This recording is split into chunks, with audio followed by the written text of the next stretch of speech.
સંસ્કૃતિ સાથે જોડવાનું કામ 2000માં નરેન્દ્રભાઈ મોદીએ શરૂઆત કરી હતી। આ બિલ લાવવા પાછળનો રાજ્ય સરકારનો જે મુખ્ય ઉદ્દેશ રહેલો છે એ છે કે નેશનલ સ્પોર્ટ્સ ફેડરેશનમાં ન્યાયિક નૈતિકતા અને પારદર્શિકતા આવે।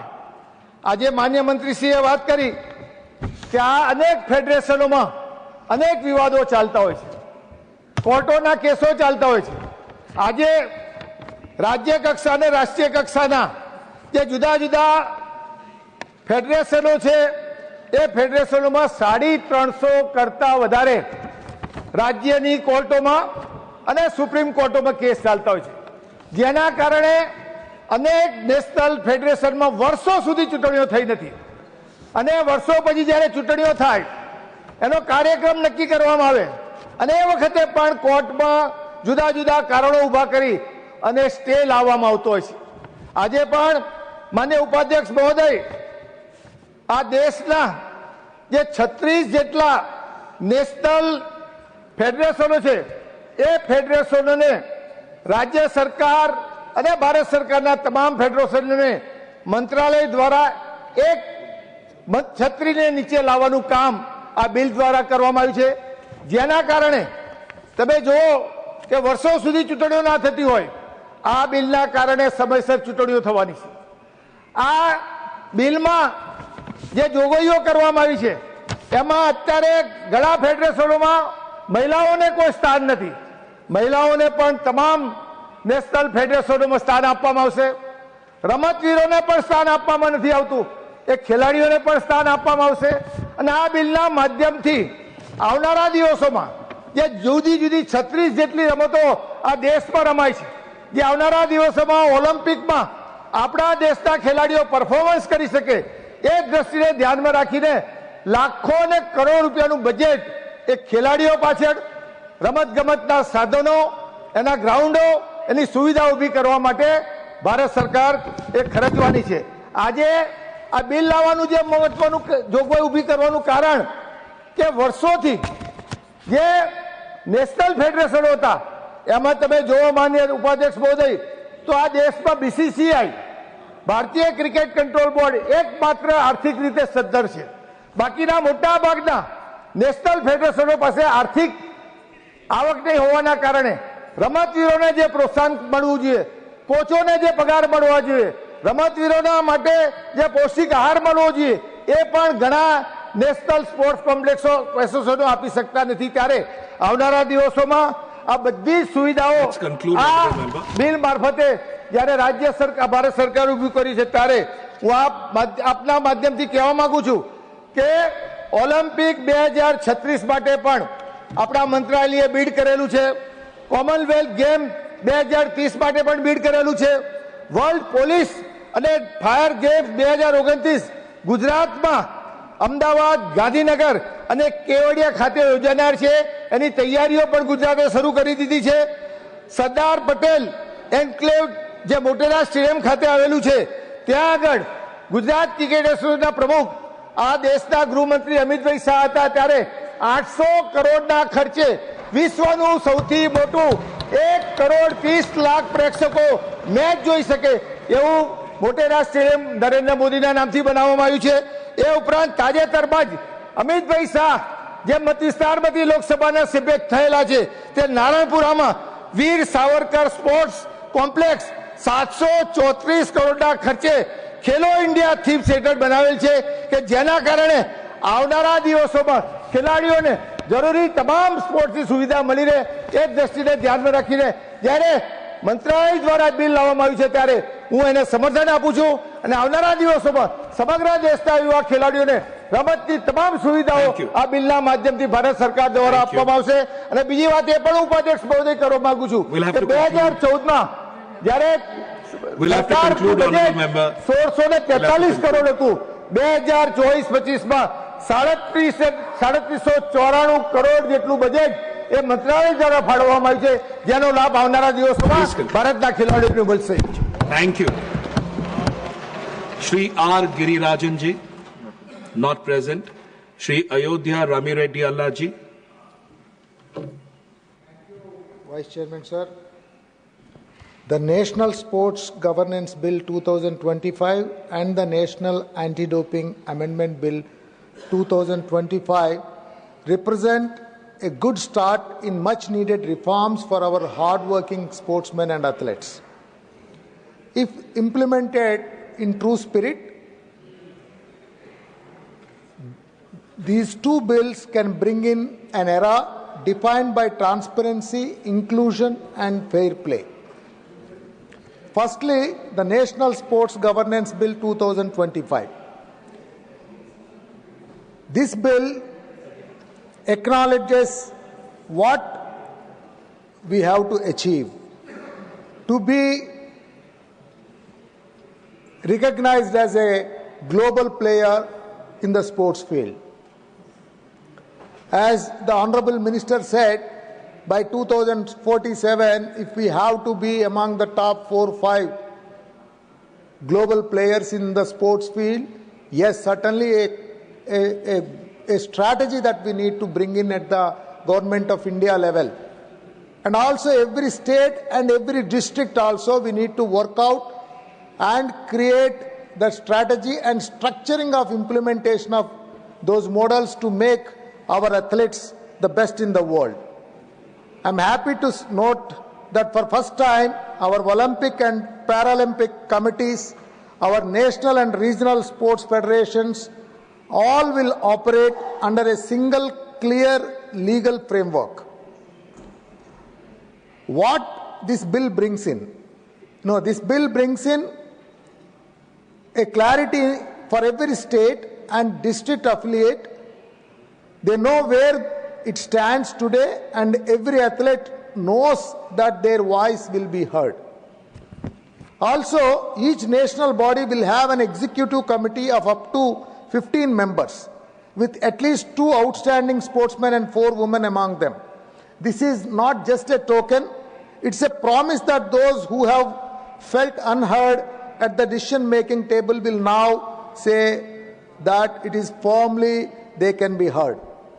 Also, our National Sports Board will issue ethics guidelines, audit fund usage, and step in when international recognition falters.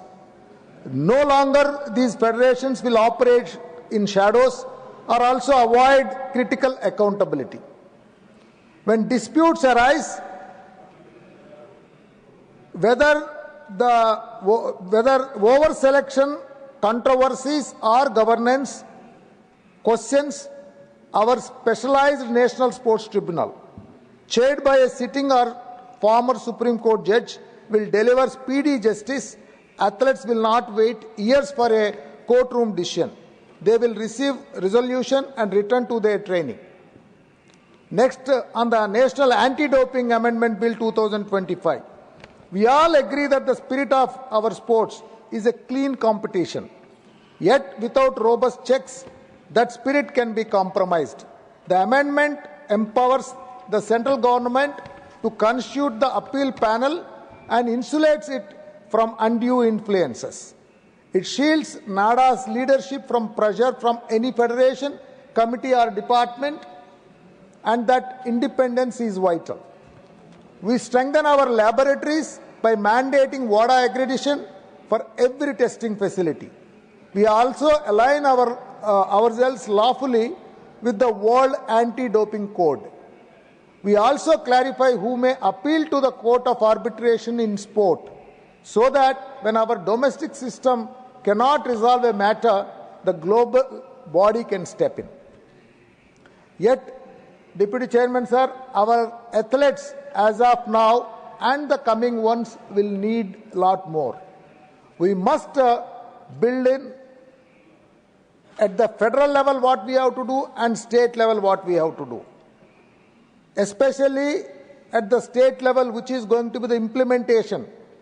Taking the strategy and structuring inputs from Government of India, we must build a state level capacity. A national framework is only as strong as its weakest affiliate. I urge the government to pay recognition with targeted grants and training for state sports councils. We must also guard against central overreach. If the sports board grants an exemption, let us require a public explanation and parliamentary review. We must nurture the talent from the ground up. I propose district-level grassroots sports councils so that every village cricketer and school-level runners see a clear path to national trials. And also on anti-doping, strong penalties must be matched by strong education. Let us fund strong workshops and counselings for our athletes who make a first-time mistake. As we expand testing powers, let us enshrine data privacy safeguards, secure storage, limited retention and strict access controls. When we shift the appeal panel to the central government, let us demand speed, 60 days maximum for both constitution and decision. Vice Chairman, sir, with these bills have the potential Please to conclude. improve governance and fairness in Indian sport. Addressing these concerns will ensure that the legislation is balanced, transparent and effective at every level. From YSR Congress Party and our leader YS Jagan Mohan Reddy, we support this bill subjected to the amendments. We urge the House to consider this bill. We Thank support you. it. Thank you. Thank you. Honorable Shri Subhashish Khuntia ji. जय जगन्नाथ। माननीय अध्यक्ष महोदय, सबसे पहले एक national खिलाड़ी को राष्ट्रीय खेल प्रशासन बिल 2025 और राष्ट्रीय डोपिंग रोधी बिल 2025 पर बोलने का मौका देने के लिए मैं आपका आभार व्यक्त करता हूं। माननीय अध्यक्ष महोदय, इन दोनों बिल में कुछ कॉमन चिंताएं भी है। सबसे बड़ी चिंता अत्यधिक केंद्रीकरण की है। Sports regulatory board of India और नेशनल एंटी डोपिंग एजेंसी तथा डिसिप्लिनरी पैनल्स की शक्तियां सेंट्रलाइज्ड होती देख रही है।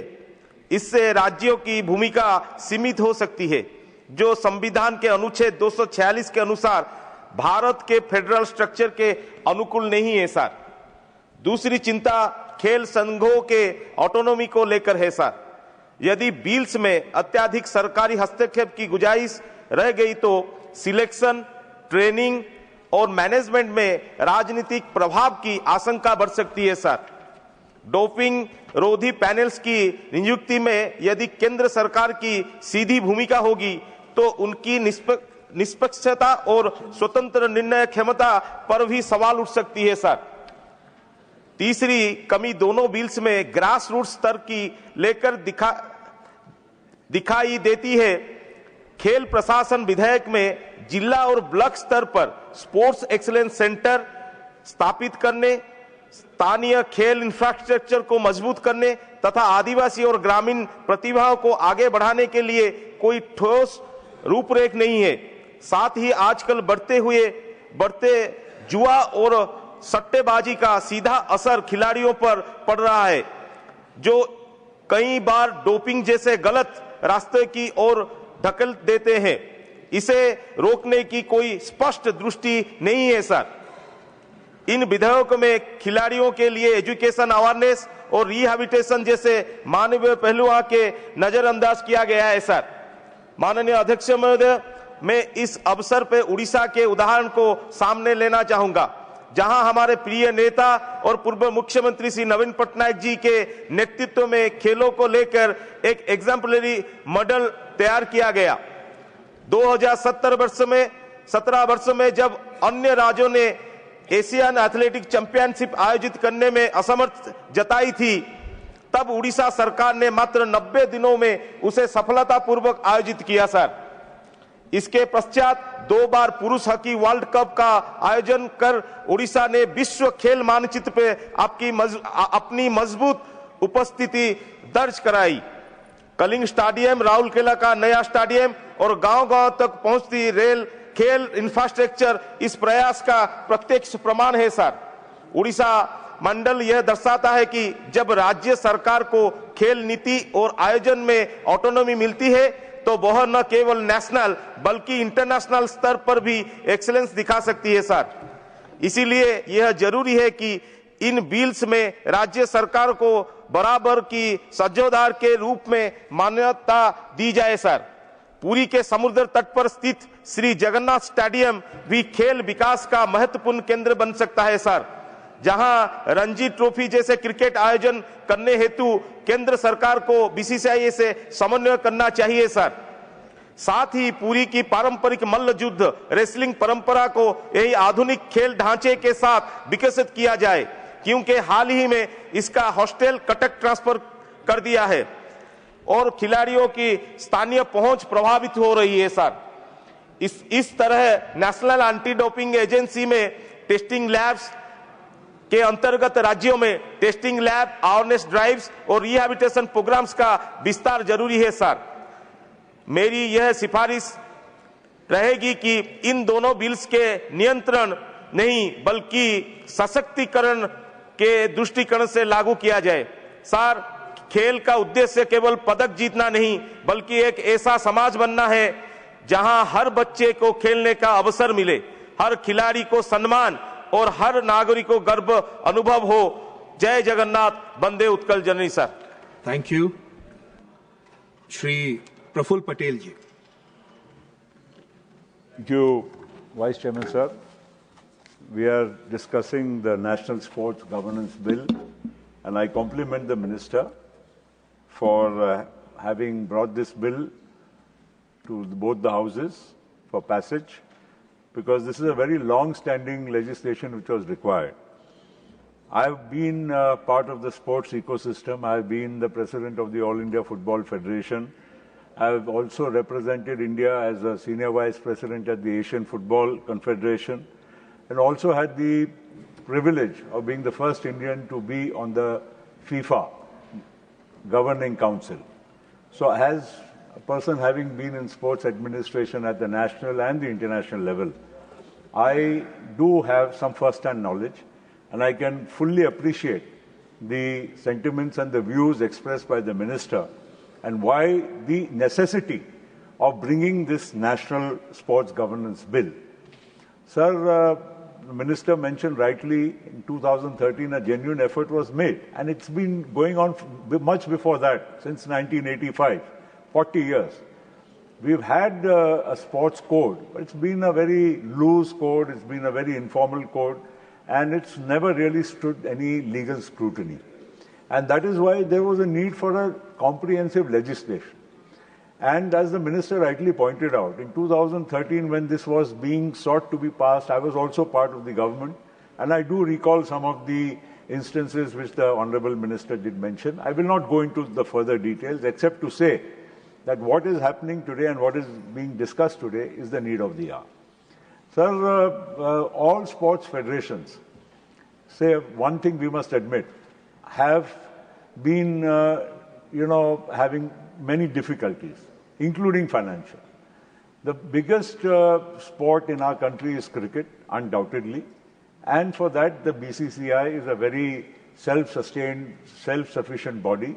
And one of the reasons, we cannot also just say BCCI has got money. BCCI has worked hard towards it. And BCCI became what it is today only when the country at the national level, when we won the first World Cup in 1983, did India really get the rise in international cricket, and therefore the BCCI became such a supreme body. The same way, until and unless any sport does not do well at the international level, see, everybody wants to see the Indian flag and the Indian team winning a world title. Whether it be hockey, whether it will be badminton, whether it be any other sport, that is the defining moment. And that is why what the minister is trying is to see that all sports federations do well and move in a direction which will bring glory to the country at an international level. Sir, the biggest advantage of this bill, sir, I am the probably one person who needs to speak 2-3 minutes, and the time is available from this side. So I would request you, please do not try to not express my That was the time given, but anyway, carry on. No, I'm just telling you very honestly, sir. This is important. Somebody who has some authority on the subject should be allowed to speak. And I am Please speaking continue. with the full knowledge what the Honorable Minister is trying to achieve through this bill. Prime Minister has a vision. We are hoping to win the bid for the 2036 Olympics. That itself would be a redefining moment for Indian sport. We talk of Viksit Bharat. Prime Minister said 2047, India should be a global sporting power. All this is a very laudable and something which is necessary. But for that, we need a framework. Today, every federation, he is right, 350 court cases, every single federation, right from All India Football Federation, where I was there, is mired in a legal case where the constitution has not been finalized for so many years. Courts take their own time because courts have many other cases. Here we are bringing in a tribunal headed by a high court judge, which can only be challenged in the Supreme Court. It will be focused. Such matters of dispute will be settled there. The other important part is that sportsmen, women, they should get representation in the national sports federations. This is being mandatory now by the bill. This is something which is most important because we all talk. All the PILs which get filed, they talk of, other vested interests being on bodies of sport, but not the sportsmen themselves. This gives them a mandatory opportunity to be representing the sports bodies. And therefore, I feel that this bill is absolutely in the right direction. And we need to have, if sports in this country is to achieve glory far beyond cricket. Today we have individual achievements, but we have very few collective achievements. And that is why, Vice Chairman Sir, this bill is very important. Even the other bill about doping, that also we are, as a nation, we compete in international events. We have to bring our laws, our regulations on par with the rest of the world. And therefore, it is very imperative that this bill be passed with the fullest support of everybody present here. And I compliment the Prime Minister for having this vision to have a national sports governance bill. And I also am very happy that we have a minister. Mansukh Bhai is one person who understands, he's taken pains. It's not just about being a minister. उन्होंने व्यक्तिगत इस ओर में बहुत लोगों से बातचीत की, लोगों से मंथन किया, स्पोर्ट्समैन से किया, अलग अलग जो स्टेक होल्डर्स हैं उनसे बातचीत की, उसके बाद में ये कॉम्प्रिहेंसिव बिल लाने का काम मनसुख भाई ने किया. आपको भी अभिनंदन, सरकार को, प्रधानमंत्री जी को अभिनंदन, और आप सभी को मेरा निवेदन है कि ये बिल की बहुत जरूरत है, इसको हम सब साथ दें. Thank you. Doctor Bhim Singh ji. माननीय सभापति महोदय, एक कवि ने लिखा है कि पत्थर से हो मांसपेशियां, लोहे से भुजदंड भय, नस नस में हो लहर जो इसकी तभी पर जवानी पाती जाए. इसी मनसा के साथ यह विधेयक माननीय खेल मंत्री जी ने लाया है. यह विधेयक, जो दोनों विधेयक पेश किए गए, दोनों विधेयक शानदार हैं, लेकिन मैं अपने को राष्ट्रीय खेल शासन विधेयक पर ही सीमित रखूंगा. महोदय, मैं विधेयक के समर्थन में बोलने के लिए खड़ा हूं. विधेयक काफ़ी सोच विचार कर लाया गया है. सभी स्टेक होल्डर से व्यापक चर्चा की गई है. विधेयक में खेल से संबंधित विभिन्न पहलुओं पर विचार किया गया है और उसे शामिल किया गया है. इसलिए विधेयक अभूतपूर्व है. अभूतपूर्व है क्योंकि इसके पहले देश के दुनिया में कहीं भी खेल से संबंधित कोई कानून मौजूद नहीं है. तो इसलिए जहां मोदी सरकार कई क्षेत्रों में चौका मार रही है, छक्का मार रही है, वहां आज खेल के दुनिया में भी सिक्सर मारने का काम किया है. महोदय, एक जमाना था जब कहा जाता था कि खेलोगे कूदोगे होगे खराब और पढ़ोगे लिखोगे होगे नवाब. लेकिन वो जमाना नहीं रहा. आज खेल एक शक्ति के रूप में है और जैसा हम जानते हैं कि दुनिया में हमारा खेल के दुनिया में स्थान थोड़ा नीचा है. मोदी सरकार चाहती है कि इस खेल के दुनिया में भी हम और भी ऊंचे स्थान पर जाएं. इसलिए आज परिवार का भी नजरिया बदल गया है, व्यक्ति का नजरिया बदल गया और सरकार का तो पूरा नजरिया बदल गया है. कांग्रेस पार्टी की जब सरकार थी उस समय कॉमनवेल्थ गेम्स हुआ था। स्मरण होगा माननीय सदस्यों को कि CWG गेम्स में कितना बड़ा व्यापक घोटाला हुआ था।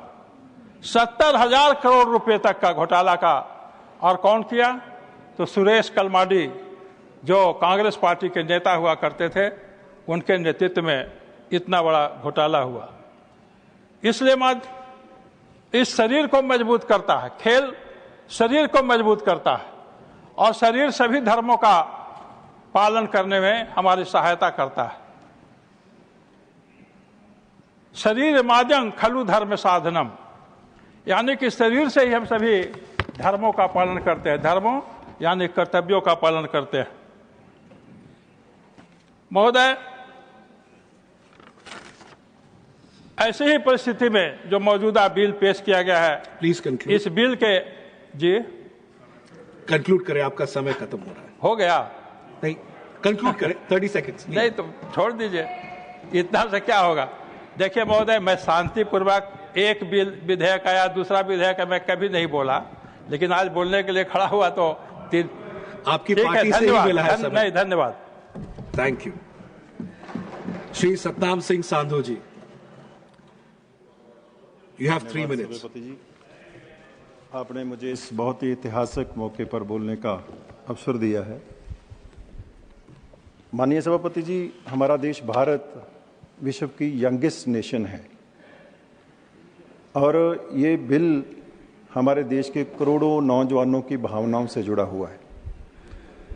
तो मैं इसके लिए माननीय प्रधानमंत्री जी के प्रति आभार प्रकट करना चाहूँगा, जिनके बारे ये माना जाता है कि देश को बड़े सपने देखने माननीय प्रधानमंत्री नरेंद्र मोदी जी ने सिखाए हैं। और जब हम इस बिल के माध्यम से प्रधानमंत्री जी के विजन को समझने की कोशिश कर रहे थे, जब माननीय मंत्री महोदय इसके बारे विस्तार में बता रहे थे, तो 3 बड़े सपने आदरणीय प्रधानमंत्री जी ने हमारी नेशन के लिए हमारे सामने रखे हैं। 2036 में ओलंपिक्स की मेजबानी करना एक बड़ा सपना है जो आदरणीय प्रधानमंत्री जी ने देश के सामने रखा है, और दूसरा बड़ा सपना वर्ल्ड के टॉप 5 नेशंस में स्पोर्ट्स में भारत को लेके आना, ये दूसरा बड़ा सपना है। और तीसरा बड़ा सपना और बहुत ही अहम सपना जो आदरणीय प्रधानमंत्री जी ने हमारे देश को दिया है, वो है विमेन लेड स्पोर्ट्स का सपना। ये पहली बार होगा कि स्पोर्ट्स मैनेजमेंट में हमारे देश की बेटियों को, हमारी देश की बहनों को बराबर का मौका दिया जाएगा। और मैं समझता हूं कि आदरणीय प्रधानमंत्री जी ने देश को बड़े सपने देखना सिर्फ सिखाया नहीं, उसको हकीकत में प्राप्त कैसे करना है, अचीव कैसे करना है, वो इस बिल के माध्यम से उन्होंने बता दिया कि बड़े सपने देख के अचीव कैसे करने हैं। और मुझे लगता है कि ये तीनों बड़े सपने जो हमारे आदरणीय प्रधानमंत्री जी ने हमें दिए हैं, इस बिल के माध्यम से वो पूरे होंगे। और मैं अपनी ओर से, खास करके मैं पंजाब की धरती से आया हूँ, पंजाब की वो धरती जिसने हमेशा ही देश के स्पोर्ट्स का गर्व बनाने में सबसे बड़ा योगदान दिया है। मैं पूरे पंजाबियों के तौर से इस बिल का समर्थन करता हूँ। बहुत बहुत धन्यवाद। Thank you. माननीय श्री जयंत चौधरी जी। धन्यवाद सभापति जी। मैं खेल मंत्री भारत सरकार में मनसुख मांडविया जी को खास तौर से, जो उन्होंने एक साहसी पहल और प्रयास किया है और इस सदन में एक व्यापक मसौदा तैयार किया, मैं धन्यवाद देता हूं। देश के युवा शक्ति के तरफ से एक आभार भी व्यक्त करना चाहता हूं भारत सरकार को। मैं भी एक मंत्री के नाते उस सरकार में हिस्सा हूं। ये इस सदन में हमने देखा है कई बार कानूनी सुधार के दृष्टि से जो पुराने कानून हैं उसमें हम संशोधन लाते हैं, लेकिन ये कोई पीस मील चेंज या परिवर्तन नहीं है। ये होलसेल रेवोल्यूशनरी एक चेंज है, एक नई क्रांति लाने वाला कानून का तैयार किया गया मसौदा। जैसा कि अभी प्रफुल्ल जी कह रहे थे, इसमें कई तकनीकी पहलू हैं, कई कारण हैं कि ये बात यहाँ तक पहुँची। जो एसोसिएशंस में मिस गवर्नेंस हो रहा था, लीगल लॉन्ग स्टैंडिंग इश्यूज चल रहे थे, और जिस कारण से खेल का विकास रुक रहा था, जिस कारण से एक युवा भारत में जो युवा एक सामर्थ्य है, जो प्रतिभा है, टैलेंट है, मेहनत है, वो विश्व पटल पे निखर के नहीं पहुंच पा रही थी, उसमें सुधार लाने के लिए कानून लाया गया है। और मैं मानता हूं कि अब तक कई एसोसिएशन में जो देश का अनुभव रहा है कि वो नेता आधारित एसोसिएशन, कुछ नेताओं के एम्बिशन के इर्द गिर्द रहने वाले संगठन के रूप में उनको आम जनता देखने लगी थी। अब नेता से हट के नियम और नीति आधारित होंगे और पूरा उनका नियंत्रण और नेतृत्व खिलाड़ी और पूर्व खिलाड़ियों के हाथ में होगा। साथ ही जो हमारे पैरा एथलीट्स हैं, जो स्पेशल ओलंपिक्स में भाग लेते हैं, जो हमारी विमेन एथलीट्स से आधी आबादी है, उनके सम्मान में यह कानून का प्रस्ताव लाया गया है। मैं अपनी तरफ से कहना चाहता हूं, क्योंकि मैं जिस राज्य से इस सदन में पहुंचा हूं, उत्तर प्रदेश में मैंने महसूस किया कि गांव-गांव में इतनी प्रतिभा है, आवश्यकता है कि कम उम्र में हम उनको पहचानें, उन्हें वो अवसर दें। जो मूलभूत सुविधाएं, जो ढांचे, जो संरचना खेल के विकास के लिए गांवों में, ग्रामीण क्षेत्रों में होने चाहिए, जो आज तक किसी ने ध्यान नहीं दिया, खेलो इंडिया के माध्यम से और जो प्रधानमंत्री का खुद व्यक्तिगत लगाव है, उस कारण से चीजें बदलने लगी। मैं मानता हूं कि आज ऐसा कोई भी स्पोर्टिंग डिसिप्लिन हो, भारत का एथलीट, जैसा प्रफुल्ल जी कह रहे थे, जब कोई जीत के आता है और भारत का झंडा वहां फहराया जाता है, देशवासियों के रोंगटे खड़े हो जाते हैं। आज कोई भी एथलीट जब जीतता है, शायद हम सब में सबसे पहला ट्वीट बधाई देने वाला देश के प्रधानमंत्री खुद देते हैं। तो युवाओं की पीठ थपथपाना, युवाओं का सम्मान करना, कौशल विकास में भी मैं देखता हूं, और हमारी भी कोशिश है, एक स्किल काउंसिल है जो स्पोर्ट्स पे डेडिकेटेड है। स्पोर्ट्स की पूरे इकोसिस्टम को हमें विकास करना है और ये कानून भी उसमें मददगार होगा। मेरठ का एक जिला और पंजाब, दोनों को अगर आप कंबाइन करेंगे तो स्पोर्ट्स गुड इंडस्ट्री, जो देश की अर्थव्यवस्था में बहुत मजबूती से योगदान देता है, एक्सपोर्टिंग इंडस्ट्री है, लाखों को रोजगार देता है, लगभग 80% उत्पादन अकेला मेरठ और पंजाब के एक शहर में है। अब हमने, भारत सरकार ने और यूके ने FTA कर दिया। उस फ्री ट्रेड एग्रीमेंट के माध्यम से हमारी स्पोर्ट्स गुड इंडस्ट्री का भी बहुत प्रबल विकास तेज गति से होने जा रहा है। तो ये सारी चीजें एक समावेश करते हुए देश के युवाओं के सम्मान में, खिलाड़ियों के सम्मान में, खिलाड़ियों को समाज में वो ओहदा देने के लिए, उनकी जीविका के निर्माण के लिए, उसके कौशल के विकास के लिए ये कानून का मसौदा इस सदन में चर्चा के लिए है। मैं अपना पूर्ण समर्थन इस प्रस्ताव को देता हूं। धन्यवाद। Thank you. Shrimati Sudha Murthy ji, you have 5 minutes, ma'am. Thank you, sir, giving me an opportunity to talk about sports, and particularly I'm going to talk on anti-doping. When Buddha was meditating, he was so thin and he did not care for his body. Sujata came and gave him a glass of milk and said, to achieve something in life, you require good health. And Buddha drank that. Later Siddhartha became Gautama Buddha, and today he represents peace everywhere in the world. He's a global leader in terms of the peace, etc. But the main reason was Sujata, who told him, Sharira Madhyam Khalu Dharma Sadhanam. Body is the mediator, or it's through my body we can do many better things, and we have to look after the body and good health. India is very fortunate. We have a great majority of the youths are in our country, and the wealth of a youth is good health. So to have a good health, you require to play sports. It is one of the essential thing in life to play outside, for play games. Even in terms of psychology, endorphins will release. So sports plays an important role. I'm extremely happy that our government of India, in the leadership of Mr. Modi and Mansukh ji, our sports minister, is coming with a bill or a law on sports law, which is very, very essential. Now we are in par with other global institutions like WADA, WADA, and we have NADA, we have lab, our own lab, etc. But this amendment will bring us removing the erroneous part or the less part and making us internationally, globally competitive. I just want to touch one portion in this, that in villages, in rural areas, there is a lot of people, particularly children, who are very good at sports with no connection to the high level or international or even a national level game kind of a facility. Apart from that, they will not even know what is doping, which is my subject today. They won't understand what is doping, what is non-doping. There are many food items they may consume without knowing intentionally or unintentionally, which may result in doping. And once the person is found out he is doped or she is doped, then you know the consequences. They will be barred from the many months or years, depending on that athletes. They will not know this. So I require, along with this bill, we should have actually awareness program, particularly in rural area where our children are bright. And with Khelo India, they are getting a lot of facility to come up to the national level. But making aware of doping, which is a bad habit, and not knowing this, they may land up somewhere else.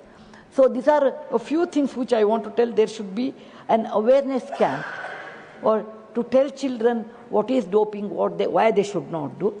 And second thing, it should be taught in a regional language. It should be taught in a regional language. Third one is we should also give them mental counseling. Number 4 is we should make it mandatory, all these things, so that lot more awareness of doping, and we should not use that. Fifth one is we should also give them what is the best food which doesn't come under doping, and we should not even touch it. So these are the few things if we add to the fantastic bill, which is making us great, our Bharat, internationally equal to anyone, so that we can definitely compete in the Olympics, and hope one day we will also host Olympic Games in our country, and we will follow these rules. And I want to congratulate once again people involved in this, officers, our minister and our Prime Minister, and bringing anti-doping bill, making us very proud with the international level. Dhanyawad, Jai Hind. Thank you. माननीय श्री केसी देवी सिड चाला जी, खड़े हो जाओ. You have 3 minutes. Just 3 minutes. Okay, sir. धन्यवाद उपसभापति महोदय. महोदय, आपने इस महत्वपूर्ण बिल पे बोलने का मुझे मौका दिया है, उसका मैं आपका धन्यवाद करता हूं. साहब, इस देश का नेतृत्व जब मोदी साहब ने संभाला 2014 में, तब हर एक वर्ग, हर एक विस्तार, हर एक विषय के लिए प्लानिंग करी उन्होंने. जब उन्होंने देश का फ्यूचर रोड मैप उन्होंने तैयार किया, तब हमारे देश के अंदर पूर्व की सरकारों ने कभी भी खेल की दुनिया में डेवलपमेंट करने का कभी विचार नहीं किया.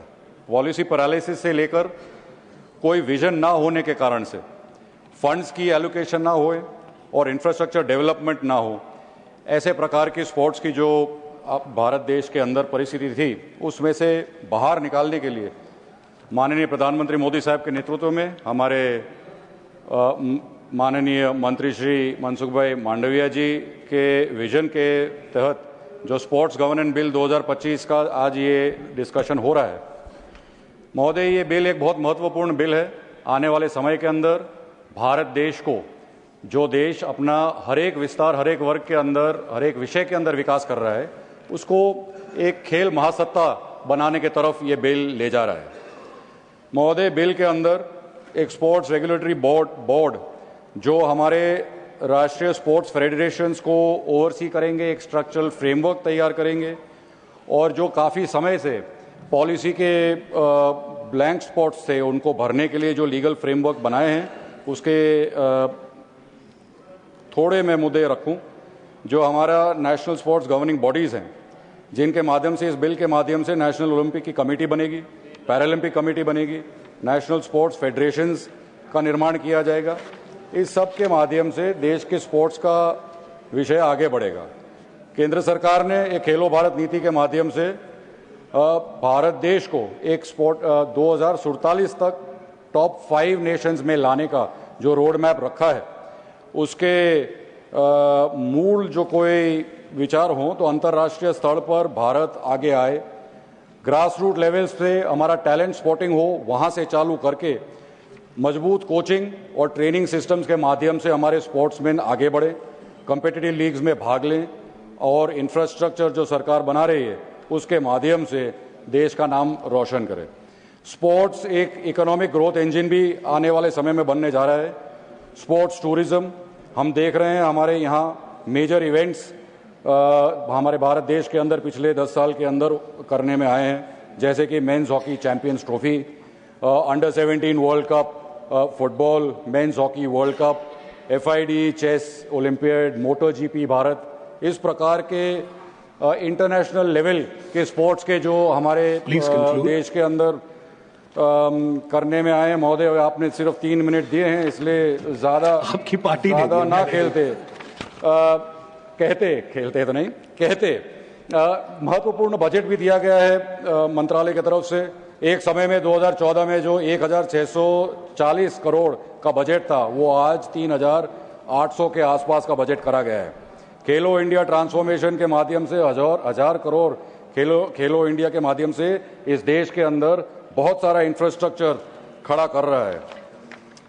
Please conclude. महोदय, सब नाम ना लेते, हमारे देश के अंदर आज घर घर के अंदर सब जानते हैं हमारे ओलंपिक मेडलिस्ट जो भारत का नाम रोशन कर रहे हैं। मैं सबका नाम ना लेते हुए एक नाम मैं आज लेना चाहूँगा। हमारे जम्मू कश्मीर विस्तार से एक 18 साल के हमारे world's first female armless archer Shri Sheetal Devi ji, हम सब ने उनको भारत का नाम रोशन करते हुए देखा। ये एक भारत की एक विकास गाथा की एक एग्जाम्पल है महोदय। हमारी नारी शक्ति का एक एग्जाम्पल है।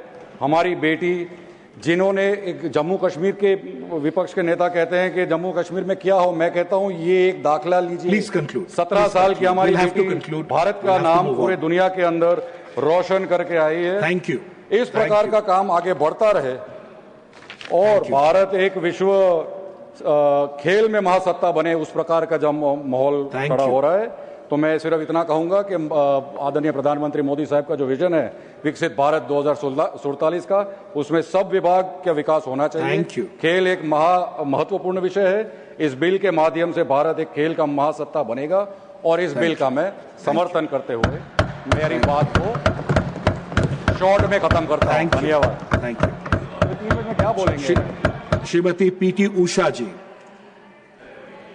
Honorable Chairman, sir, I am grateful to you for giving me this opportunity to express my thoughts in this august house about this landmark legislation which is close to my heart.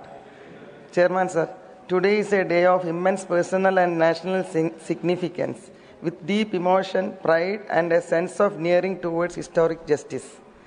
We as a nation and a civilizational continuity have always been invested in sports. As our Prime Minister Narendra Modi ji had mentioned in his speech during 141st IOC session in Mumbai, that, I quote, "We Indians are not only sport lovers, but we live our lives in sports, and the evidence of sporting history in archaeological remains, including one site where the remains of 10,000-seater stadium were found, signifies that this was not just India's heritage, but that of the entire world. We, the Bharatiya, are hence the holders of historic and civilizational legacy in sports, not just to ourselves, but to the world. Our past is evidence of our greater role in sports. As an athlete, as a sports person who has worn the tricolor closer to the heart, and now as a president of the Indian Olympic Association and a member of this house, I have long awaited this moment, a moment that has remained a dream since 1985. Let me take you back to 1984. It was Los Angeles Olympics. I was just 20-year-old when I missed an Olympic bronze medal in 400-meter hurdles by 1/100th of a second. That day, my heart broke, not just for myself, but for an entire generation of Indian athletes who had the strength, the will, the courage, but not the system, not the apparatus to handhold us efficiently through our journey. There was no comprehensive sports law to support the dreams we carried in our hearts. no institutional mechanism to protect the athletes, to promote transparency, or to ensure fair play in governance. Since then, 4 decades have passed, with nothing much changing in terms of addressing the stagnant status quo. For 40 years, many of us in this sporting fraternity have hoped, prayed, and worked tirelessly for promulgating the legislation that would place the athlete at the very center of India's sporting ecosystem that is rightful, natural, and justified. Today, the hope has transformed the action and legislation. I congratulate the Honorable Prime Minister Sri Narendra Modi ji, the Sports Minister Mansukh Mandaviya ji, and the government for presenting a visionary and long overdue framework in the form of National Sports Governance Bill 2025.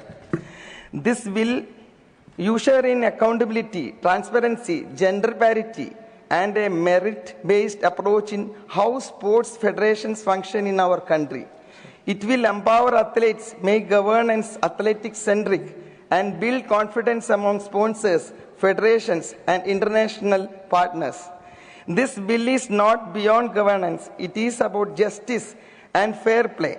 It is about ensuring that every young girl from village in Kerala or a boy from mountains of Himachal dreaming of participating in the Olympics will have a system that believes in them, encouraging and supporting them as much as they believe in themselves. Honorable Chairman, sir, this legislation comes at the time when India is dreaming big, dreaming Olympic, dreaming for its rightful share in the global sporting fraternity. Under the visionary leadership of Honorable Prime Minister Sri Narendra Modi ji, India has set its sightful one hosting in 2036 Olympics. In 1 more minute. Please. I would again quote the Honorable Prime Minister that I quote, sport is not a medium of winning medals, but it is a medium to win people to heart. Sport belongs to everyone. It is for everyone. Sport not only creates champions, it also promotes peace, progress, and wellness, and a very strong and empowered medium for connecting the world. For Bharat, this is not just a bid. It is a declaration of her capabilities and a clarion call for diplomacy through sports. Our Olympic bid is also an emphatic declaration that Bharat is ready, capable, and determined to take its rightful place on the global sporting stage. This bill is a critical pillar of that grand vision. Without robust governance and well laid out statutes, the dream of hosting the Olympics and emerging as global sporting powerhouse would remain incomplete. It is this government commitment to the Vikasit Bharat, a developed India, that truly reflects in this legislation. Let us not see this only as a legal framework. Let us see this as a moral promise, a promise that athletes will no longer be let down by the opaque system or internal politics. That talent will be celebrated, not sidelined. That India will not just participate, but compete, win, and lead. Honourable Member. One more. As someone who once ran a barefoot on a clay track and who now stands here in Parliament with the responsibility of representing both athletes and citizens, I can say with full conviction, this bill will change lives. Let me also bring out the needs for most critical segment in sports administration and fair conduct. That is the need for a very strong and resolute legislation on anti-doping mechanisms. The National Anti-Doping Amendment Bill 2025 has assured NADA's operational independence and the creation of National Board for Anti-Doping in Sports with powers to oversee NADA and advise the government to anti-doping rules. We have entered a new era where the effective curbing of the menace of doping can be independently addressed.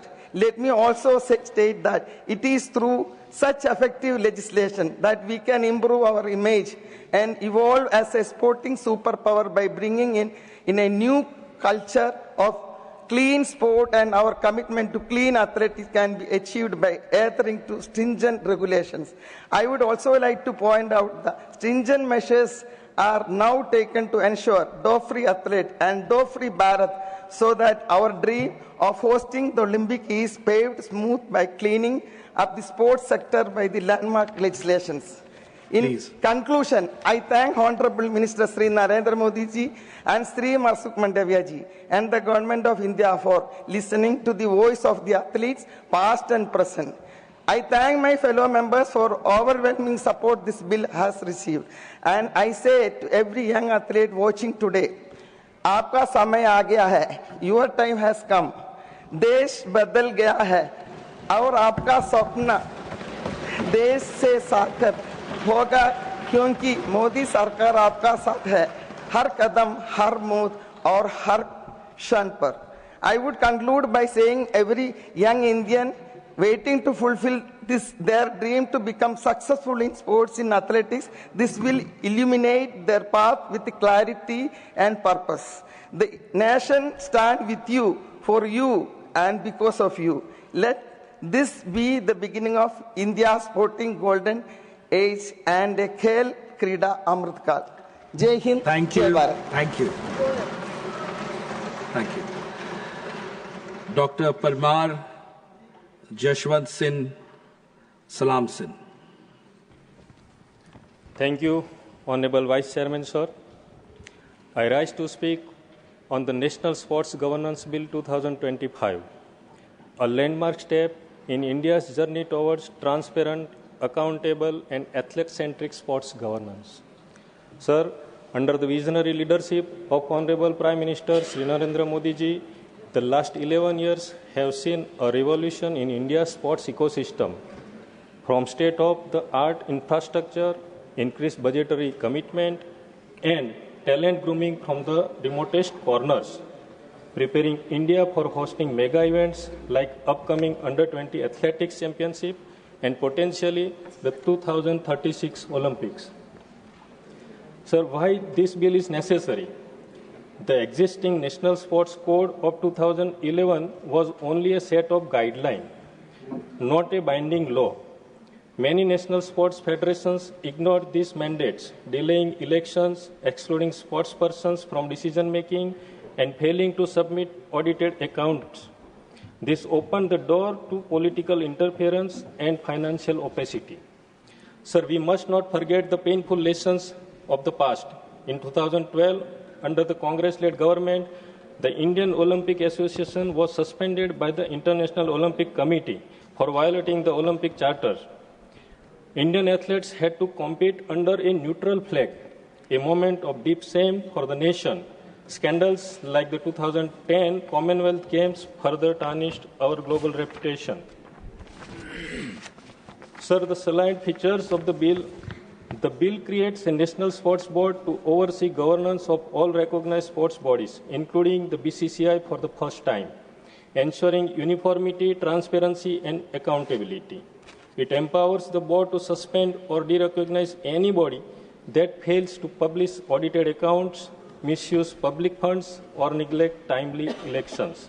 Importantly, Section 115(2) designates recognized sports organizations as public authorities under the RTI Act 2005, enabling citizens to hold them accountable. Sir, the bill mandates every national sports federation to form the athletes committee so that the sports persons have a legitimate voice in governance with the representation on executive committees.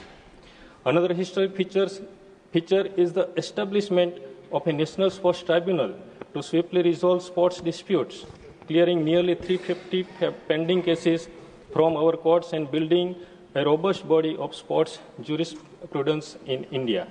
In conclusion, the bill is not just about rules and structures. It is about protecting our athletes, restoring public trust, and positioning India as a global sports powerhouse.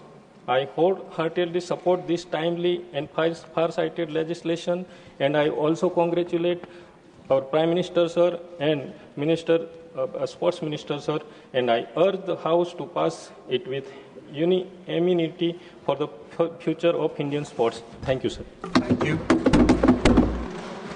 Shri Sana Satish Babu. Thank you, Vice Chairman, sir. Sir, I stand here to support the National Sports Governance Bill 2025 on behalf of Telugu Desam Party, on behalf of my Honorable Chief Minister Nara Chandrababu Naidu garu, who is supporting this bill. Who is Nara Chandrababu Naidu, in his leadership, we formed the Sports Policy 24-29, which is placed in Andhra Pradesh. As a sportsman, myself, as the Secretary of Andhra Cricket Association, I know the real champions are made at grassroots. This bill is a big step towards building the complete system, from finding talent in rural villages to ensuring the fair governance and athletic care. Sir, this landmark bill is a game changer for Indian sports, giving a clear legal framework to run National Sports Federation with a honesty, fairness and transparency. For the first time, athletic protection at the center. With the safe sports rules, quick grievances systems and fair selection process. Sir, this establishing the National Sports Tribunal in this bill is modeled at the world-class famous Court of Arbitration of Sport. It gives resolve the disputes smoothly and fairly. And one more thing, sir, this age limits and between 25 to 70, it will give the balance, the youth and experience in the governance. It's good for the governing councils, sir. Through the national panel electoral officers, the election cleanness of the elections of the body with these electoral officers is going, the clean governance will come in this thing, sir. Sir, as per the clause 30 of this bill, empowering the center to adopt the international best practices, preferably aligned with our state roadmaps under the Honorable CM Nara Chandrababu Naidu garu, from hosting the national events, improving the rural facilities and integrated artificial intelligence and data analytics in the athletic training. Sir. So here I mentioned about my parent body, BCCI. This is a clear benchmark for all the sport bodies can follow this model of Excel. As this is the most successful example for the sports governing and management. Since 2019 has grown in professionalism and global respect. With the cricket returning to the Olympics in 2028, India has been golden chance to shine this world, sir. Sir, India aiming the host 2026 Summer Olympics, this bill will prepare our sports governance for the world stage. Under the strong leadership of Narendra Modi ji, Honorable Prime Minister Narendra Modi, it will be create better system, nurture the champions and make it India proud and bigger stage in the global sports, sir. I congratulate Honorable Sports Minister Mansukh Wadia ji for getting this bill, sir. Thank you, sir. Thank you. Srimati Dharamshila Gupta ji. माननीय उपसभापति महोदय, आपका आभार। आपने आज इस महत्वपूर्ण bill पर बोलने का मुझे अवसर दिया है। आज जब मैं राष्ट्रीय खेल सुशासन विधेयक 2025 पर चर्चा के लिए खड़ी हूं, तो मुझे गर्व है कि यह विधेयक हमारे देश के खेल इतिहास में एक नए युग की शुरुआत करने जा रहा है। मैं माननीय प्रधानमंत्री जी के प्रति आभार व्यक्त करना चाहती हूं कि यह बिल आधी आबादी के सम्मान में लाया गया है। मैं माननीय खेल मंत्री आदरणीय मनसुख मांडविया जी के प्रति भी आभार व्यक्त करना चाहती हूं कि उनके प्रयास से यह बिल लाया गया है और उन्होंने अपने संबोधन में कहा है कि स्पोर्ट्स नेशन कमीशन में 4 महिला प्रतिनिधि भी रहेंगी। यह केवल खेलों के प्रशासनिक सुधार का प्रयास नहीं है, बल्कि यह एक ऐसी व्यवस्था की स्थापना का संकल्प है जिसमें पारदर्शिता, जवाबदेही और नैतिकता सर्वोच्च हो। इस विधेयक के माध्यम से खिलाड़ियों के अधिकारों की रक्षा, खेल के विकास का स्पष्ट रोड मैप और शिकायतों के समयबद्ध समाधान की ठोस व्यवस्था सुनिश्चित होंगी। माननीय प्रधानमंत्री श्री नरेंद्र मोदी जी के नेतृत्व में बीते वर्षों में खेलों का स्वरूप ही बदल गया है। पूर्व की सरकार ने खेल पर कोई ध्यान नहीं दिया था और युवाओं की प्रतिभा को आगे बढ़ने नहीं दिया था, लेकिन आज खेल केवल मनोरंजन का माध्यम नहीं बल्कि राष्ट्र निर्माण का एक सशक्त साधन बन चुके हैं। खेलो इंडिया ने गांव-गांव में खेल की संस्कृति को पुनर्जीवित किया। टारगेट ओलंपिक पोडियम स्कीम ने खिलाड़ियों को विश्व स्तरीय प्रशिक्षण और संसाधन उपलब्ध कराए और फिट इंडिया मूवमेंट ने पूरे देश को स्वास्थ्य और खेल के महत्व के प्रति जागरूक किया।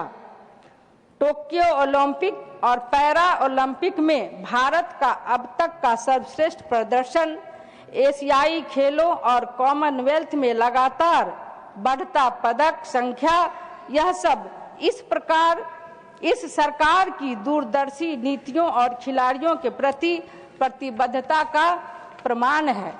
यह माननीय प्रधानमंत्री आदरणीय मोदी जी की सोच है कि एक महिला सांसद होने के नाते मैं यह भली भांति समझती हूँ कि खेलों में महिलाओं की भागीदारी और सुरक्षित माहौल कितना महत्वपूर्ण है।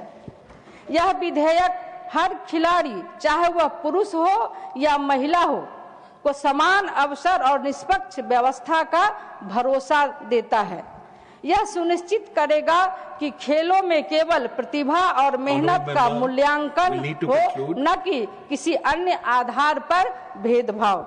आज हमारे देश में खेल महज एक प्रतियोगिता नहीं बल्कि सामाजिक परिवर्तन का माध्यम बन रहे हैं।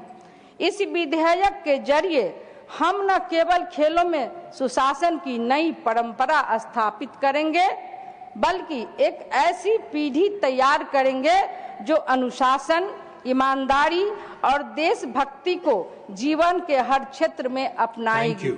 Thank you. मैं पूरे विश्वास के साथ कहती हूं कि राष्ट्रीय खेल सुशासन विधेयक 2025 भारत को खेल महाशक्ति बनाने की दिशा में एक निर्णायक कदम है और आने वाले वर्षों में हमारे देश की खेल प्रतिभाओं को विश्व के शिखर तक पहुंचाएगा। इसलिए मैं इस विधेयक का पूर्ण समर्थन करती हूं। धन्यवाद। Thank you. Shri Ravichandra Vaddiraju ji. Thank you sir. National sports governance bill 2025, national anti doping amendment bill 2025 గురించి మీరు మాట్లాడడానికి అవకాశం ఇచ్చిన డిప్యూటీ చైర్మన్ థ్యాంక్స్ చెప్తూ, యువజన వ్యవహారాలు మరియు క్రీడల మంత్రి గారు తీసుకొచ్చిన ఈ బిల్లు నుంచి మంచి ముందడుగు. ఇది దేశంలో క్రీడలను బలోపేతం చేయడానికి, న్యాయంగా మరియు పారదర్శకంగా ఉండడానికి, ఒలింపిక్ చార్టర్ వంటి అంతర్జాతీయ ప్రమాణాలను పాటిస్తూ క్రీడా స్ఫూర్తి గల దేశాన్ని నిర్మించడానికి ఇది ఒక మంచిగా ఉపయోగపడుతుందని మేము నమ్ముతూ మేము ఈ బిల్లుకు సపోర్ట్ చేస్తున్నాం మనస్ఫూర్తిగా. క్రీడా అభివృద్ధి గల క్రీడాకారుల రక్షణ మరియు సక్రమ పరిపాలనకు దోహదం చేయడం, క్లాస్ 3 ద్వారా నేషనల్ ఒలింపిక్ కమిటీ, నేషనల్ పారా Olympic committee, national sports federation మరియు రీజనల్ స్పోర్ట్స్ ఫెడరేషన్ ఏర్పాటుకు ఇది మార్గం సుగమం చేస్తుంది. క్లాస్ 4 ద్వారా ఈ సంస్థలో సమాన ప్రాతినిధ్యం, ప్రతిభావంతులైన క్రీడాకారులకు స్థానం, మహిళలకు ప్రాధాన్యత, పదవీకాల పరిమితులు మరియు నైతికత వివాద పరిష్కారం, క్రీడాకారుల కమిటీ ఏర్పాటు ఇది పక్షపాతం తగ్గిస్తుంది, న్యాయం పెంచుతుంది. క్లాస్ 6 ద్వారా ఇతరులను రక్షించే సేఫ్ స్పోర్ట్స్ పాలసీ అమలు చేయడం, క్లాస్ 12 ద్వారా కోడ్ ఆఫ్ ఎథిక్స్ తప్పనిసరి, క్లాస్ 13 ద్వారా ఫిర్యాదు పరిష్కార సమస్యలు, క్లాస్ 17 ద్వారా మాజీ సుప్రీంకోర్టు న్యాయమూర్తి లేదా హైకోర్టు న్యాయమూర్తి ద్వారా నేషనల్ స్పోర్ట్స్ ట్రిబ్యునల్ ఏర్పడుతుంది. క్లాస్ 16 ద్వారా క్రీడా సంఘాల ఎన్నికలు న్యాయంగా జరగడానికి ఎలక్షన్ ప్యానెల్ ఏర్పడుతుంది. క్లాస్ 14 ద్వారా గుర్తింపు పొందిన సంస్థలకే ప్రభుత్వ నిధులు అందుతాయి. గౌరవ తెలంగాణ కేసీఆర్ తొలి ముఖ్యమంత్రి గారు గత 10 ఏళ్లలో దాదాపు 300 నుంచి 400 కోట్లు క్రీడలకు ఖర్చు పెట్టి 119 నియోజకవర్గాల్లో అనేక స్టేడియాలు నిర్మించి దాదాపు 36 స్టేడియాలు కంప్లీట్ చేయడం జరుగుతుంది. 33 జిల్లాల్లో కూడా ప్రతి ఇండోర్ స్టేడియాలు నిర్మించడం జరిగింది. తెలంగాణ ఉదాహరణకు 50 మంది ఒలింపియన్లను పుల్లెల గోపిచంద్, సానియా మిర్జా, నైనా సెహ్వాల్, పివి సింధు వంటి స్టార్లను తయారు చేశారు. మహమ్మద్ సిరాజుద్దీన్ కూడా, ఇషాన్ సింగ్ షూటర్ చాలా గొప్పగా, నిఖిత్ జరీనా కూడా 2 సార్లు gold medal boxer, world championship, Commonwealth గేమ్లో, ఆసియన్ గేమ్లో కూడా ఛాంపియన్ చేసిన తెలంగాణ. మహబూబాద్ మా సొంత జిల్లా అయినటువంటి మహబూబాద్లో సాధుల మేఘన 25 మీటర్స్ రైఫిల్ స్పోర్ట్స్ పిస్టల్ కూడా ఒకసారి junior Asian championship junior world కప్లో గోల్డ్ మెడల్. శ్రీజ ఆకుల అనేక మంది పిల్లల్ని గొప్పగా అభివృద్ధి చేసినటువంటి సమయం నిధులు కేటాయించడం జరిగింది కేసీఆర్ గారు. హాకీ స్టేడియంలో ఆధునిక సౌకర్యాలు లేక పాత పరికరాలు ఉన్నాయి. హాకీ, ఫుట్బాల్, బాస్కెట్బాల్, ఈత కొలలు తగినంత స్విమ్మింగ్ కోచింగ్స్ లేవు. దేశ బడ్జెట్లో 2161 కోట్ల రూపాయలు కేటాయిస్తే తెలంగాణకు 17 కోట్లు మాత్రమే కేటాయించారు. తక్కువ క్రీడాకారులను సప్లై చేసేటువంటి గుజరాత్, ఉత్తరప్రదేశ్కు 40% నిధులు ఇస్తే కేవలం 17 కోట్లు మాత్రమే తెలంగాణకు ఇవ్వడం జరిగింది. ఇంకా ఇది డోపింగ్ గురించి మాట్లాడాలంటే పరీక్షా సదుపాయాల్లో తెలంగాణలో అసలు డోపింగ్కు ఏమేమి నిషేధిత పదార్థాలు తెలియజేయాలి తెలంగాణ భాషలలో. తెలంగాణ డోప్ పరీక్షల కోసం ఇతర రాష్ట్రాల ల్యాబ్లపై ఆధారపడాల్సి వస్తుంది టెస్టింగ్ కోసం. గ్రాస్ రూట్ అవసరాలు కూడా చాలా తీర్చాలి సరైన పోషకాహారం ఇస్తూ. కొన్ని సూచనలు: గ్రామీణ మరియు అర్బన్ ప్రాంతాల్లో తెలుగు మరియు స్థానిక భాషల్లో అవగాహన కార్యక్రమాలు నిర్వహించాలి. హైదరాబాద్ వాడా అగ్రిమెంటేషన్ పొందిన డోప్ టెస్టింగ్ ల్యాబ్ ఏర్పాటు చేయాలి. యువ క్రీడాకారులకు పోషకాహారం, వైద్య సహాయం మరియు శిక్షణ మద్దతు ఇవ్వాలి. నాడా మరియు వనరులు శిక్షణ పొందిన సిబ్బంది అందించాలి. ఇది డోపింగ్ వ్యవహారంలో ఇప్పుడు పెట్టినటువంటి బిల్లు కానీ ఈ బిల్లు ఒక మంచిది. ఇది క్రీడా సంఘాల స్వాతంత్రాన్ని కాపాడుతూ బాధ్యతను పెంచుతూ న్యాయమైన వనరుల పంపిణీ కోసం చిన్న మార్పులు చేస్తే అనేక రాష్ట్రాలకు సమాన ప్రయోజనం కలుగుతుందని మాన్సుఖ్ మాండవీయ గారు పెట్టిన బిల్లును దీని ద్వారా తెలంగాణ రాష్ట్రానికి కూడా మంచి మేలు జరుగుతుందని నమ్ముతూ ఈ బిల్లుకు మేము బీఆర్ఎస్ పార్టీ సంపూర్ణంగా మద్దతు తెలియజేస్తున్నాం. Thank you. Message from Lok Sabha, Secretary General. Sir, with your kind permission, I rise to report that the Lok Sabha at its sitting held on the 12th August 2025 passed the Indian Ports Bill 2025. I lay a copy of the said bill on the table. Shri Bhuvneshwar Kalita ji. Thank you, Vice Chairman sir, for giving me the opportunity to speak few words on the sports bill. Our other speakers have spoken already about this National Sports Governance Bill in depth. I will only pick up few points and raise few points for the benefit of the Honorable Minister. As we all know, that India is a young nation. 65% of our population is below 35 years of age. So, sports and youth welfare is one of the very important component of our society, and very rightly, our Honorable Prime Minister has given importance to this sector of the society. The Modi government has prioritized sports and youth affairs, boosting the ecosystem with comprehensive support. The budget allocation for the Ministry of Youth Affairs and Sports has been a significant rise from 1,219 crore in 2013-14 to 3,794 crore in 2025-26, marking a rise of 211.2%. So, a major portion of that is 2,191 crore has been allocated to central sector schemes, with the flagship Khelo India program receiving 1,000 crore, with increased investment, strategic planning and world-class talent. India's sporting transformation under the dynamic leadership of Narendra Modi is no longer a vision but a unfolding reality. As the country eyes on the 236 Olympics, its journey towards becoming a top 10 sporting nation firmly on track.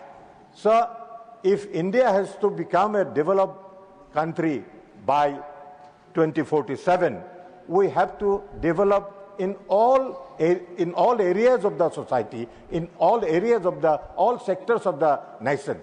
Sports is an important sector because without being in the top 10 or top 3 in the in Olympics or any other games, you cannot say yourself that you are developed in sports. So this bill, the National Sports Governance Bill 2025, is an important step towards that. I'll only say one or two more words on this. Sir, the visionary policies of the Modi government has undertaken strategic shift to transform sports from recreational activity into a professionalized sector, moving beyond a past era of limited institutional support. This transformation is spearheaded by the Khelo India program, which focuses on developing infrastructure and fostering a national sports culture.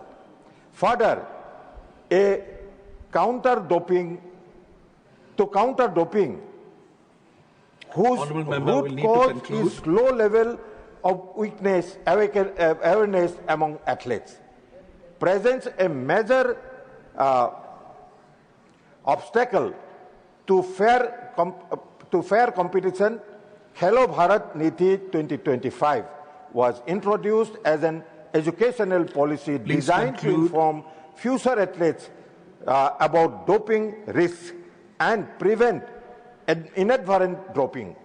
The policy is complemented by legislative effort through this 2025 bill, which will provide robust legal framework to support the anti-doping initiatives. Sir, thank you.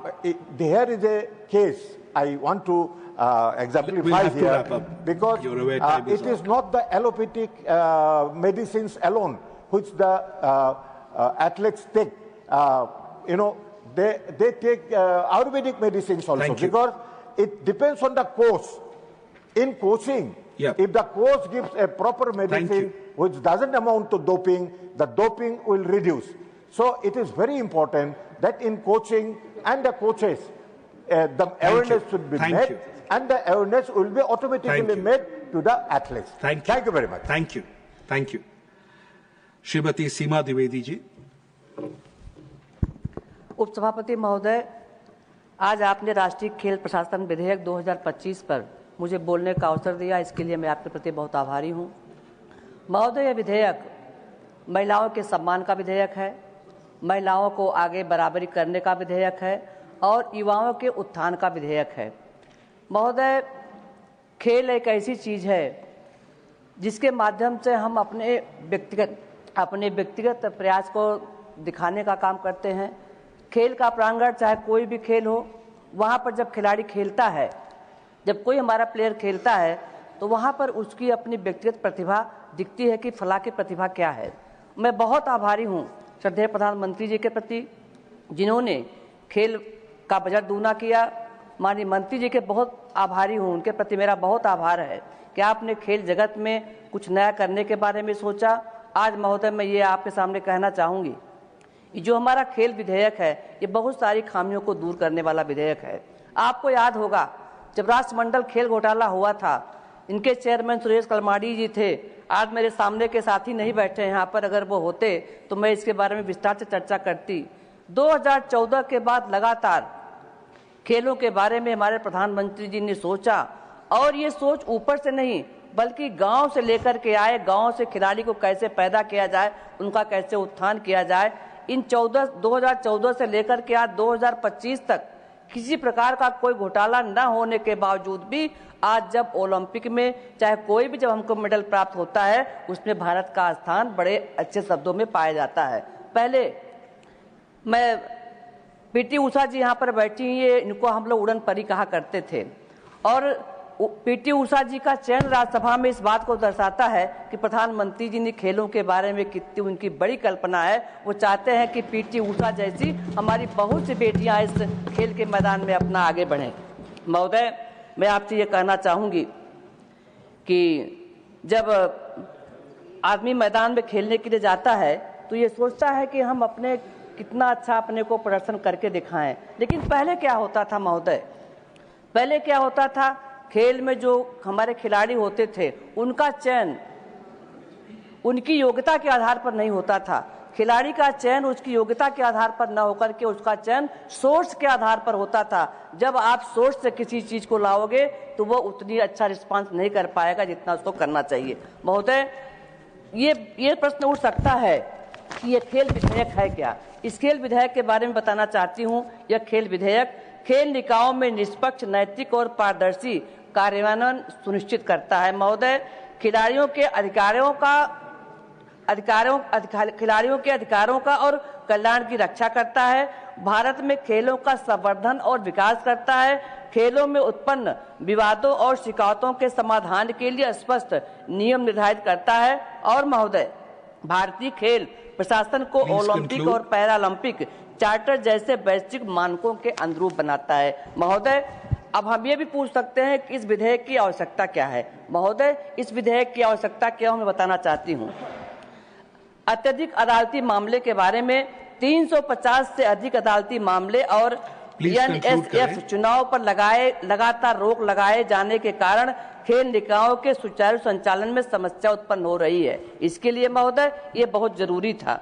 और महोदय, NSF में पारदर्शिता और जवाबदेही के मामले, खेल प्रसंगों और धनराशियों और पदों के दुरुपयोग, एथलीटों के उत्पीड़न आदि जैसी समस्याओं का सामना करना पड़ता है। महोदय, आखिरी बात मैं कहना चाहती हूँ, प्रशासन में महिलाओं का सीमित प्रतिनिधित्व, महिलाओं को निर्णय लेने का पर्याप्त अधिकार नहीं मिलता है, जबकि महिला एथलीटों की संख्या अब कुल एथलीटों की लगभग आधा है। महोदय, 1 मिनट का अगर समय और मिल जाता तो मैं कुछ और बात करना चाहती हूँ। महोदय, मैं अंत में यही कहना चाहूंगी, ये विधेयक का मैं बहुत समर्थन करती हूँ, महिला जगत की तरफ समर्थन करती हूँ। भारत देश एक युवाओं का देश है और युवाओं की तरफ से मैं समर्थन करती हूँ। और मैं इस बात का समर्थन इससे भी मैं करना चाहती हूँ, ये जो हमारा खेल विधेयक आया है ये तमाम कमियों को दूर करने वाला विधेयक है। मैं इस विधेयक के माध्यम से श्रद्धेय प्रधानमंत्री जी के प्रति आभार व्यक्त करना चाहेंगे और माननीय मंत्री जी को धन्यवाद देना चाहेंगे। Thank you. Shri Dhananjay Bhimrao Mahadik ji, 3 minutes. धन्यवाद उपसभापति जी, आपने मुझे the national sports governance bill 2025 और the national anti doping amendment bill 2025 पर बोलने का मौका दिया। मैं हमारे विजनरी प्रधानमंत्री आदरणीय मोदी जी का, हमारे खेल मंत्री मनसुख भाई मांडविया जी का और हमारे राज्य के खेल मंत्री रक्षा खड़से जी का अभिनंदन करता हूं कि ये विधेयक लेके आए। सर, 2014 के बाद हमारे देश में खेल की स्थिति में बहुत सुधार आया है। हमारे प्रधानमंत्री जी के लीडरशिप में जो नीतियां बनी हैं उससे निश्चित ही हमारे देश में ओलंपिक के मेडल्स तो बड़े हैं, लेकिन और व्यापक काम खिलाड़ियों के लिए करने की ज़रूरत है। इसके लिए ये विधेयक बहुत ज़रूरी है। सर, हमारे देश में सभी जो स्पोर्ट्स एक्टिविटीज़ है वो फेडरेशन के माध्यम से होते हैं और फेडरेशंस की राजनीति की वजह से जो कोर्ट मैटर्स चल रहे उसकी वजह से हमारे देश के खिलाड़ियों का बहुत बड़ा नुकसान हो रहा था और इसके लिए ये बिल बहुत ज़रूरी है। सर, इस बिल का सबसे महत्वपूर्ण अंग ये है कि इसमें राष्ट्रीय खेल बोर्ड का गठन किया गया है, नेशनल स्पोर्ट्स बोर्ड। अब आगे से ये बोर्ड तय करेगा कि फेडरेशन की जो मान्यता है वो इसी बोर्ड के माध्यम से फेडरेशन को मान्यता मिलेगी। ये फेडरेशन का जो चुनाव होगा उस पर भी ये देखरेख करने का काम ये नेशनल स्पोर्ट्स बोर्ड करेगा। इसमें धन का कोई अगर दुरुपयोग हो रहा है, कोई घोटाले हो रहे तो उस पर भी नियंत्रण करना, उसका आचरण करना, उसकी जांच करना, ये भी काम ये नेशनल स्पोर्ट्स बोर्ड करेगा। एक आदर्श आचार संहिता लागू करने का काम ये बोर्ड के माध्यम से होगा, जिससे खिलाड़ियों का जो उत्पीड़न है उसमें कमी आएगी। सभापति जी, ये फेडरेशन जो बनते थे उसमें बहुत पॉलिटिकल इन्फ्लुएंस होता था, लेकिन आगे चल के इसमें जो प्रतिनिधित्व होगा उसकी जो फेडरेशन की कमेटी बनेगी उसको डिसाइड करने का या उसका चुनाव कराने का काम भी ये बोर्ड करेगा। सर, सबसे महत्वपूर्ण बात इसमें यह है कि इसमें 2 खिलाड़ी आवश्यक है और 4 महिलाओं का भी प्रतिनिधित्व आवश्यक है। ये बिल का सबसे इंपॉर्टेंट बात यही है। सर, इसके पहले कभी खिलाड़ी जिसने कभी हाथ में बैट नहीं पकड़ी वो क्रिकेट बोर्ड का चेयरमैन होता था, जो कभी ग्राउंड में नहीं गया वो कबड्डी का चेयरमैन होता था, जो कभी पानी में नहीं उतरा वो स्विमिंग का चेयरमैन बन जाता था। अभी आगे चल के इसका जो चयन होगा उसमें खिलाड़ियों का इसमें समर्थन रहेगा, महिलाओं शामिल होगी और इससे जो कार्यकाल की और आयु की सीमा भी है ये भी तय की जाएगी सर। ये अतीत से एक बड़ा बदलाव और जहां खिलाड़ियां विशेषकर महिला और निर्णय प्रक्रिया में अक्सर महत्वपूर्ण भूमिका होती है उसमें इसकी मदद होगी सर। आगे चल के जो मैटर्स प्रलंबित है कोर्ट में मैटर्स है उसके लिए भी अभी कोर्ट में जाने की जरूरत नहीं है। ये बोर्ड के पास जो भी प्रलंबित ये कोर्ट की बातें हैं वो अदालत की बातें हैं वो अभी बोर्ड के पास जाएंगी और इसका निर्णय भी ये बोर्ड लेगा। विधायक राष्ट्रीय खेल न्यायाधिकरण की स्थापना करता है जिससे अध्यक्षता सेवानिवृत्त सर्वोच्च न्यायालय के न्यायाधीश होंगे जिसकी वजह से इसमें बहुत बड़ी पारदर्शिता होगी और मुख्य न्यायाधीश करेंगे और जिसका लंबित मामलों में त्वरित फैसले होने में मदद होगी सर। ये चुनाव में पारदर्शिता भी लाएगी और इससे खिलाड़ियों के परफॉर्मेंस पर भी असर होगा सर। सर भारत की स्पोर्ट्स क्षेत्र में वैश्विक स्थिति को मजबूत करने के लिए बिल बहुत महत्वपूर्ण है। सर मैं आधा मिनट लूंगा सर भारत में 2036 ओलंपिक की बोली लगाने के और अन्य बड़े आयोजनों की मेजबानी की तैयारी कर रहा है। इससे यह विधेयक हमारे खेल शासन को वैश्विक मानकों और ओलंपिक चार्टर के अनुरूप लाता है सर मैं समय समाप्त हो रहा है। मैं एक रिक्वेस्ट माननीय मंत्री जी को करना चाहूंगा। हमारे यहाँ पे खेलो इंडिया की जो योजना बनी थी जिससे हजारों लाखों बच्चे एक खेल क्षेत्र में आए। सामान्य परिवार से बच्चे आते हैं जिनको आर्थिक शक्ति नहीं होती है लेकिन केंद्र सरकार के खेलो इंडिया की वजह से उनको अच्छी आर्थिक स्थिति बनती है जिससे वजह से बच्चे और आकर्षित होते हैं। मैं माननीय मंत्री से आग्रह करूंगा कि इसको और कायम किया जाए और साथ ही में जिसकी बात उन्होंने की कि खेलो भारत नीति जो ला रहे हैं उससे भी एक बहुत बड़ा परिवर्तन और बदलाव क्षेत्र में आएगा। तो मैं पूरी तरह से ये दोनों बिलों का समर्थन करता हूं। धन्यवाद। Thank you. श्रीमती माया नरोलिया जी। धन्यवाद उपसभापति महोदय जी, आपने इस महत्वपूर्ण बिल पर मुझे बोलने का अवसर प्रदान किया। राष्ट्रीय खेल शासन विधेयक 2025 एवं राष्ट्रीय डोपिंग रोधी विधेयक 2025 यह बिल खेल ढांचे को पारदर्शी, जवाबदेह और खिलाड़ी केंद्रित बनाने की दिशा में एक क्रांतिकारी कदम है।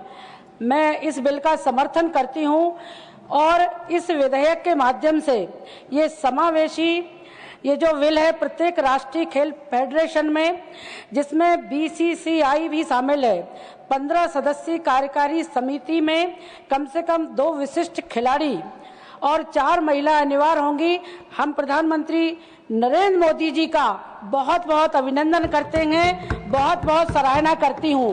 कोई चलता पद चिन्हों पर कोई पद चिन्ह बनाता है वही सूरमा इस जग में दुनिया में पूजा जाता है, दुनिया में पूजा जाता है। मैं प्रधानमंत्री श्रीमान नरेंद्र मोदी जी और केंद्रीय खेल मंत्री सम्माननीय मनसुख मांडविया जी के दूरदर्शी नेतृत्व की सराहना करती हूं, जिन्होंने हितधारकों और वैश्विक मानकों के साथ विचार विमर्श कर इस खिलाड़ी केंद्रित विधेयक को तैयार किया। यह केवल एक कानून नहीं बल्कि प्रत्येक युवा खिलाड़ी के लिए एक वादा है जो खेलो इंडिया जैसे कार्यक्रमों से प्रेरित होकर भारत को गौरवान्वित करेगा।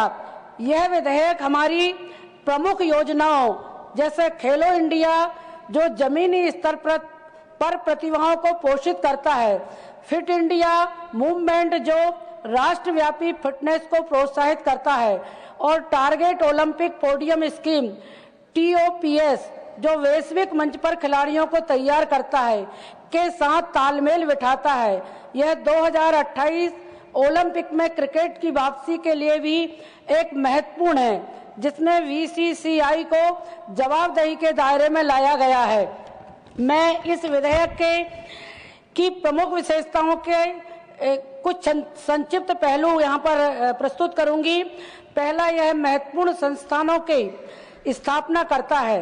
राष्ट्रीय खेल बोर्ड जो फेडरेशनों को पारदर्शिता के साथ नियंत्रित करेगा। राष्ट्रीय खेल अधिकरण NST जो एक प्रतिष्ठित न्यायाधीश के नेतृत्व में 350 से अधिक लंबित अदालती मामलों को शीघ्र हल करेगा और राष्ट्रीय खेल निर्वाचन पैनल जो निष्पक्ष और समयबद्ध चुनाव सुनिश्चित करेगा, जिससे पुराने नेतृत्व का एकाधिकार समाप्त होगा। मैं इस बिल के माध्यम से हमारे देश के यशस्वी प्रधानमंत्री नरेंद्र मोदी जी का बहुत बहुत अभिनंदन करती हूं और हमारे खेल मंत्री जी मनसुख मांडविया जी का भी बहुत बहुत अभिनंदन करती हूं, जिन्होंने इस महत्वपूर्ण बिल जो बहुत समय से लंबित था, उसको इस सदन में लाकर लोकसभा में पारित करके और आज राज्यसभा में हमारा ये बिल पारित हो रहा है। मैं पुनः बहुत बहुत अभिनंदन करती हूं और इस सदन से इस विधेयक को पारित करने की अपील करती हूं, ताकि हम भारत को एक खेल महाशक्ति बनाने की दिशा में एकजुट हो सकें। धन्यवाद। Thank you. Dr. Mansukh Mandviya to reply the discussion. Deputy chairman sir, national sports governance bill और national anti doping amendment bill पर कुल मिला के 18 मेंबर ने चर्चा में भाग लिया, महत्वपूर्ण सुझाव भी दिया और अपना विषय भी रखा। उसके पहले जब हम बिल बना रहे थे, उस वक्त हमने देश के सभी स्पोर्ट्स फेडरेशन के साथ कंसल्टेशन करा, एथलीट के साथ कंसल्टेशन करा, कोच के साथ कंसल्टेशन करा। हमने सभी राज्य के साथ बातचीत करी। एक चिंतन शिविर में सभी राज्य के स्पोर्ट्स मिनिस्टर थे, स्पोर्ट्स सेक्रेटरी थे, उसके साथ भी डिटेल डिस्कशन हुआ। उसके अलावा स्पोर्ट्स अंतर्राष्ट्रीय सेक्टर भी है और इंटरनेशनल ओलंपिक काउंसिल उसका एक चार्टर है, उसको अलाइन होना बहुत आवश्यक है। इसलिए इस बिल के लिए हमने इंटरनेशनल ओलंपिक काउंसिल से भी बात करी, हमने भारत के ओलंपिक एसोसिएशन से भी बात करी, हमने फीफा फेडरेशन से भी बात करी, ताकि एक कॉम्प्रिहेंसिव और वर्ल्ड में बेस्ट जो 2-3 कंट्री का लो है इस टाइप का बिल तैयार करने के लिए हमने एक्सरसाइज करी थी। उसके अलावा हमने बिल को पब्लिक कंसल्टेशन में रखा। 600 से अधिक उसमें सुझाव आए। उसमें जो महत्वपूर्ण सुझाव था वो हमारे बिल को दुरुस्त करने के लिए उसकी महत्वपूर्ण भूमिका रही। कुल मिला के ये स्पोर्ट्स बिल एक रोबस्ट बिल के रूप में आया, ताकि यहाँ सभी सम्मानीय सदस्यों ने इस बिल की सराहना भी करी और इस बिल के समर्थन में अपनी बात भी रखी। ये बिल से लद्दाख से लेके तमिलनाडु तक, गुजरात से लेके कोहिमा तक स्पोर्ट्स को ग्राउंड से ग्लोरी तक ले जाने का हमारा सपना अवश्य साकार होगा। यहाँ अच्छी तरह से बात रखी गई हमारे अयोध्या रामी रेड्डी जी ने कि हमारे देश में एक बहुत डाइवर्सिटी है। यहाँ हमारे ट्राइबल बच्चे हैं जिसमें क्षमता है, आर्चरी उसका नॉलेज है, आर्चरी उसकी टैलेंट है। ऐसे हमारे देश के ट्राइबल युवाओं को भी अपॉर्चुनिटी मिले। हमारे देश में 7,000 से अधिक किलोमीटर की कोस्टल लाइन है। स्विमिंग हमारे कोस्टल लाइन के यूथ में टैलेंट के रूप में है, उसका नेचर है, उसको भी अपॉर्चुनिटी मिले। हमारे देश की महिला हमारी बराबरी की संख्या में है और उसमें भी टैलेंट है, उसको भी आगे बढ़ने का अवसर मिले। आज हमारे विपक्ष के साथी इस बिल में पार्टिसिपेट करा होगा तो अच्छा होता, लेकिन जो लोग महिला की बात करते हैं, जो लोग ट्राइबल के लोगों की बात करते हैं, जो लोग मछुआरे की बात करते हैं, वो बात करते हैं, लेकिन इस बिल में जिसके हित में जिसको राइट मिले, जिसकी टैलेंट को अपॉर्चुनिटी मिले, उसके लिए इस बिल पर जब डिबेट हो रही है उस वक्त वो उपस्थित नहीं है। वो दुर्भाग्य की बात है।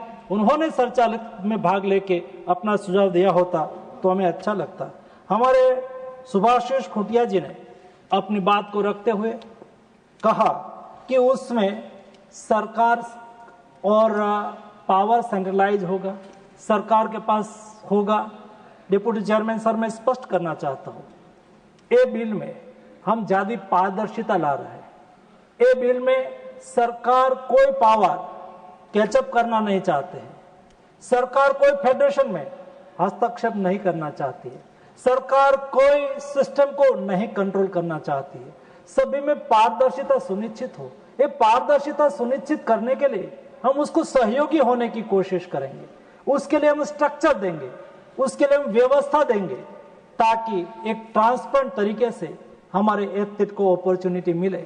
हमारे पीटी उषा जी यहाँ उपस्थित है और उन्होंने अपनी जब बात कही तब उन्होंने कहा कि ओलंपिक्स में जब मैं खेली थी और उनके बाद मुझे लग रहा था कि हमारा सपना साकार नहीं हो रहा है, और अपना ऐसी कोई महिला उसका स्वप्न अंधेरे, उसका सपना डूबे नहीं, उसका स्वप्न साकार हो, जिन्होंने सपना सोचा हो, ऐसे सभी हमारे देश के यूथ को सपना को साकार करने की अपॉर्चुनिटी इस बिल से अवश्य मिलेगी। माननीय डिप्टी चेयरमैन सर, ये देश में स्पोर्ट्स कोई नई बात नहीं है, सदियों से देश में स्पोर्ट्स प्रचलित है। स्पोर्ट्स हमारा जीवन शैली है, और मैं तो कहूंगा कि हमारे यहाँ ऋग्वेद में आर्चरी और कुश्ती की बात कही है, यजुर्वेद में फिजिकल ट्रेनिंग की बात कही है, अथर्ववेद में हेल्थ, शरीर को समाज की बैकबोन माना गया है। मैं गुजरात से आता हूँ, गुजरात में धोलावीरा है, धोलावीरा में 10,000 लोग, एक आज से 5,000 साल पहले इंडस सिविलाइजेशन के सभ्यता का नगर है, आज वैसा ही वैसा वहां मिला है। ये नगर में 10,000 लोग एक साथ में इकट्ठा बैठ के खेल को देख सके, ऐसी व्यवस्था थी। वो बताते हैं कि हमारा रूट स्पोर्ट्स के साथ जुड़ा हुआ है और ये हमारे पास क्षमता है। सवाल इतना ही है कि उसको एक इकोसिस्टम देना, उसको अवसर देना। मोदी जी ने यही काम करा है, और इसलिए खेलो इंडिया के द्वारा, फिट इंडिया के द्वारा हमारे देश में एक स्पोर्ट्स की इकोसिस्टम क्रिएट करने की कोशिश करी। उसका परिणाम आज हमारे सामने है, और यही प्रधानमंत्री जी है, केवल कहा नहीं है, करके दिखाया है। एक दशक पहले केवल देश में 1200 करोड़ का स्पोर्ट्स का बजट था। आज मुझे बताते हुए खुशी हो रही है कि 4000 करोड़ से नजदीक का बजट से खर्च करके हमारे देश के युवा एथलीट को प्रोत्साहित कर रहे हैं। स्पोर्ट्स डेवलपमेंट फंड के लिए केवल 28 करोड़ रुपया का खर्च करा जाता था, आज 187 करोड़ रुपया का खर्च स्पोर्ट्स डेवलपमेंट के लिए करा जाता है।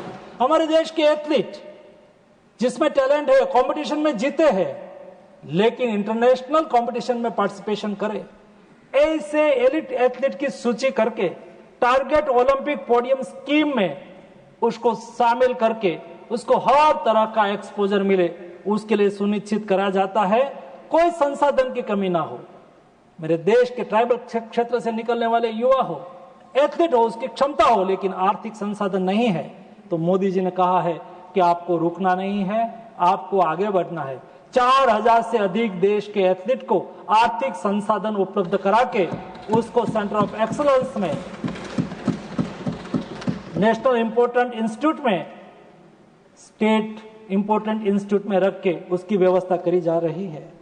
कैश अवार्ड के लिए हमारे देश के एथलीट भटकते रहते थे, अवार्ड के लिए एप्लीकेशन करते थे। अरे कोई एशियन गेम्स खेल के आ रहा है, हम सब लोगों ने देखा कि वो एशियन गेम जीते हैं, ओलंपिक्स गेम जीते हैं, कैसी एप्लीकेशन देनी है भाई? ऐसे खिलाड़ियों को यहाँ वो सरकारी कचहरी में धक्का लगाना पड़ता था, आज वो यहाँ लैंड होते हैं, तुरंत ही भारत सरकार के मंत्री उसको सम्मान पत्र देते हैं, उसको कैश अवार्ड देते हैं, कोई फॉर्म वॉर्म भरने की आवश्यकता नहीं है। इतना ही नहीं, मोदी जी ने कहा कि मेरे एथलीट, मैं देश का प्रधानमंत्री तो हूं ही हूं, लेकिन मैं मेरे एथलीट के मित्र हूं, और इसलिए हमारे पैरालंपिक्स गेम खेल के कोई आए, स्पेशल ओलंपिक गेम्स खेल के कोई हमारे एथलीट आए, और कोई ओलंपिक्स गेम्स खेल के हमारे एथलीट आए, प्रधानमंत्री जी स्वयं उसके साथ बातचीत करते हैं, उसके साथ मिलते हैं, 1 घंटे 1.5 घंटे उसके साथ खपाता है। ये देश के प्रधानमंत्री जी का कमिटमेंट है। और दोस्तों, खेलो इंडिया स्कीम अस्मिता लीग का प्रारंभ करा, देश के महिला स्पोर्ट्स में आगे आए। खेलो इंडिया अस्मिता लीग के द्वारा स्पेशल महिलाओं के लिए national, state level, district level, block level, district level, state level, central level की कंपटीशन हो। आज तक 1,31,000 महिला इस कंपटीशन में पार्टिसिपेशन कर चुकी है। उसमें से निकली हुई टैलेंट हमारी महिला नेशनल और इंटरनेशनल स्पोर्ट्स में खेल रही है, हमारे लिए गौरव का विषय है। माननीय स्पीकर, माननीय डिप्टी चेयरमैन सर, मैं बताना चाहूंगा, ओलंपिक्स में देश की आजादी के बाद एक दशक पहले यानी कि 2014 तक हमें 21 ओलंपिक्स मेडल मिले थे और लास्ट 2 ओलंपिक्स में भारत को 15 मेडल मिले हैं। पैरालंपिक्स में हमें 8 मेडल मिले थे, लास्ट 2 पैरालंपिक्स में हमें 52 मेडल मिले। हम आगे बढ़ रहे हैं। एशियन गेम्स में हमें 57 मेडल मिलते थे और लास्ट 2023 में एशियन गेम्स में हमें 107 मेडल हासिल करके हमारे युवाओं ने परफॉर्मेंस बताया है। पारा वर्ल्ड चैंपियनशिप में हमारा अच्छा परफॉर्मेंस रहा है। हर सेक्टर में हम आगे बढ़ रहे हैं। स्पोर्ट्स सेक्टर बदल रहा है, स्पोर्ट्स सेक्टर आगे बढ़ रहा है, रिफॉर्म भी उसके साथ आगे बढ़ रहा है। यहाँ अच्छी बात हुई कि हमारे एथलीट की सिलेक्शन पारदर्शी होना चाहिए। हमने सुनिश्चित करा है कोई भी कंपटीशन के लिए, इंटरनेशनल कंपटीशन में पार्टिसिपेशन करने जाने के लिए, कोई भी कंपटीशन देश में आयोजित करी हो, एक कंपटीशन ऑन कैमरा हो, विथ ऑब्जर्वर हो, ओपन गेम्स हो, open competition with camera with observer, ये ट्रेंड चालू करा है, ये सिस्टम बनाई है। देश में आज तक एथलीट की कोई रिपोजिटरी नहीं थी। नेशनल स्पोर्ट्स रिपोजिटरी सिस्टम में आज देश में 4 लाख से 25,000 हमारे देश के एथलीट का रजिस्ट्रेशन हुआ है। भाई चेयरमैन साहब, ये बहुत इंपॉर्टेंट चीज है, क्योंकि कोई एथलीट है, उसका इतिहास चाहिए, वो क्या खेला है, कितना खेला है, कौन सा मेडल मिला है, कोई इंफॉर्मेशन नेशनल लेवल पर नहीं थी। आज देश के हर एथलीट जहां खेलते हैं वहां नेशनल स्पोर्ट्स रिपोजिटरी सिस्टम में उसका रजिस्ट्रेशन होगा और उसके आधार पर एक उसका सारा इतिहास, उसकी सारी इंफॉर्मेशन एक प्लेटफॉर्म पर रहेगी। हमारे देश में सभी पारदर्शिता के साथ खेले, उसके लिए सारी व्यवस्था को सुनिश्चित करने का काम करा। हमने खेलो भारत नीति के तहत देश में एक विजन दिया और ये विजन के आधार पर इस स्पोर्ट्स गवर्नेंस बिल का आपके सामने हम लाए हैं, जिसमें महिलाओं को अपॉर्चुनिटी मिले, जिसमें लीडरशिप रोल भी डिफाइन करा है। 70 साल की एज हमने सुनिश्चित करी है, लेकिन इंटरनेशनल फेडरेशन में हमारे देश के स्पोर्ट्स लीडर को अपॉर्चुनिटी मिले, इसके लिए इंटरनेशनल फेडरेशन में उसको काम करना है। वहां वो कोई पोजीशन पर है तो उनके लिए 70 साल की आयु लिमिटेड नहीं होगी, ताकि वो वहां लॉन्ग टाइम पर सर्वाइव करे और भारत का प्रतिनिधित्व करे। वैसे ही कोई भी फेडरेशन में 3 टर्म तक कोई भी व्यक्ति रहेगा, उसमें खास करके फेडरेशन के प्रेसिडेंट, ट्रेजरर, वाइस प्रेसिडेंट, उसके लिए 3 टर्म सुनिश्चित करी है। उसके बाद उसको कूलिंग करना आवश्यक हो जाता है और हमने सारे फेडरेशन को आरटीआई के रिजीम में भी लाया है, ताकि कोई भी एथलीट संबंधी इंफॉर्मेशन चाहिए तो उसमें मिल सके। डिप्टी चेयरमैन सर, उसके साथ हमने national anti doping amendment bill भी लाए। National anti doping amendment bill यहाँ जो पारदर्शिता की बात करी, ज्यादा पारदर्शी करने के लिए, ज्यादा स्वायत्ता देने के लिए वो लाए हैं। हम यूनेस्को कन्वेंशन के सिग्नेटरी है, इसलिए इंटरनेशनल कन्वेंशन के साथ अलाइन करना, वाडा कोड के साथ हमारे देश के नाडा का नेशनल एंटी डोपिंग एक्ट को अलाइन करना यह आवश्यक होता है। समय समय पर बदलाते समय में, बदलाती परिस्थिति में वर्ल्ड एंटी डोपिंग कोड है, उसमें बदलाव होता है। ये बदलाव के आधार पर देश में भी बदलाव करने की आवश्यकता होती है। ये बदलाव करने के लिए, विशेष स्वायत्ता देने के लिए हम नेशनल एंटी डोपिंग बिल में अमेंडमेंट लेके आए हैं। सम्मानीय सदस्यों ने बहुत उत्साहपूर्वक उसमें भाग लिया, सभी का मैं अभिनंदन करता हूं। साथ में जिन्होंने सुझाव दिया है उसका भी मैं अभिनंदन करता हूं, और जिन्होंने इस बिल पर अपना अपना इनपुट्स बाहर दिया है उसका भी मैं अभिनंदन करता हूं। और इस बिल पारित होने से देश में स्पोर्ट्स सेक्टर में एक नया युग की शुरुआत होगी। मैं सभी सम्मानीय सदस्यों को रिक्वेस्ट करूंगा कि सर्वसम्मति से दोनों बिल पारित करें और देश के स्पोर्ट्स सेक्टर को आगे बढ़ाएं। धन्यवाद मंत्री जी। The question is The National Sport Governance Bill 2025 as passed by Lok Sabha to be taken into consideration. Those in favor will please say aye. Aye. Those against will please say no. I think ayes have it, ayes have it, ayes have it. The motion is adopted. We will now take up clause by clause consideration of the bill. Clause 2 stand part of the bill. There is one amendment. Number 8 by Sri Truchi Siva. Not present. I shall now put clause 2 to vote. Those in favor will please say aye. Those against will please say no. I think ayes have it, ayes have it, ayes have it. The clause 2 is adopted. Clause 3 is stand part of the bill. Those in favor please say aye. Those against will please say no. I think ayes have it, ayes have it, ayes have it. The clause 3 is adopted. Clause 4 stand part of the bill. There is 4 amendments.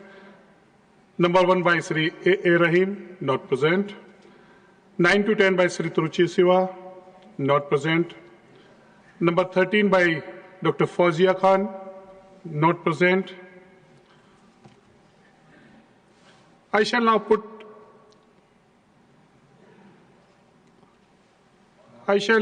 clause 4 to vote. Those in favor please say aye. Those against will please say no. I think ayes have it, ayes have it, ayes have it. The clause 4 is adopted.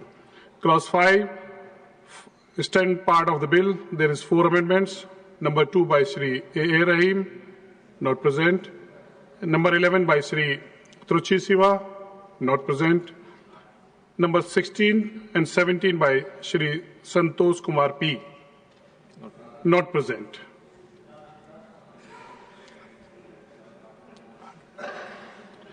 I shall now put clause 5 to vote. Those in favor will please say aye.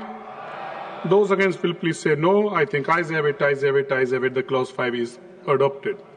Clause 6 to stand part of the bill. Those in favor will please say aye.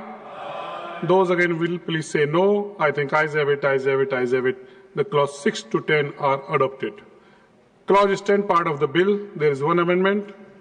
Number 3 by Sri A. Rahim, not present. I shall now put clause 11 to vote. Those in favor will please say aye. Those against will please say no. I think ayes have it, ayes have it, ayes have it. The clause 11 is adopted. Clause 12 stand part of the bill. Those in favor will please say aye. Those against will please say no. I think ayes have it, ayes have it, ayes have it. The clause 12 is adopted. Clause 13 stand part of the bill. There is one amendment. Number 4, Sri A. Rahim, not present. I shall now put clause 13 to vote. Those in favor will please say aye. Those against will please say no. I think ayes have it, ayes have it, ayes have it. The clause 13 is adopted. Clause 14 and 15 stand part of the bill. Those in favor will please say aye. Those against will please say no. I think ayes have it, ayes have it, ayes have it. The clause 14 and 15 are adopted. There are 2 amendments for the insertion of new clause 15A. Number 14 by Dr. Fauzia Khan, not present. Sri Santosh P, Sri P. Sundar, not present. I shall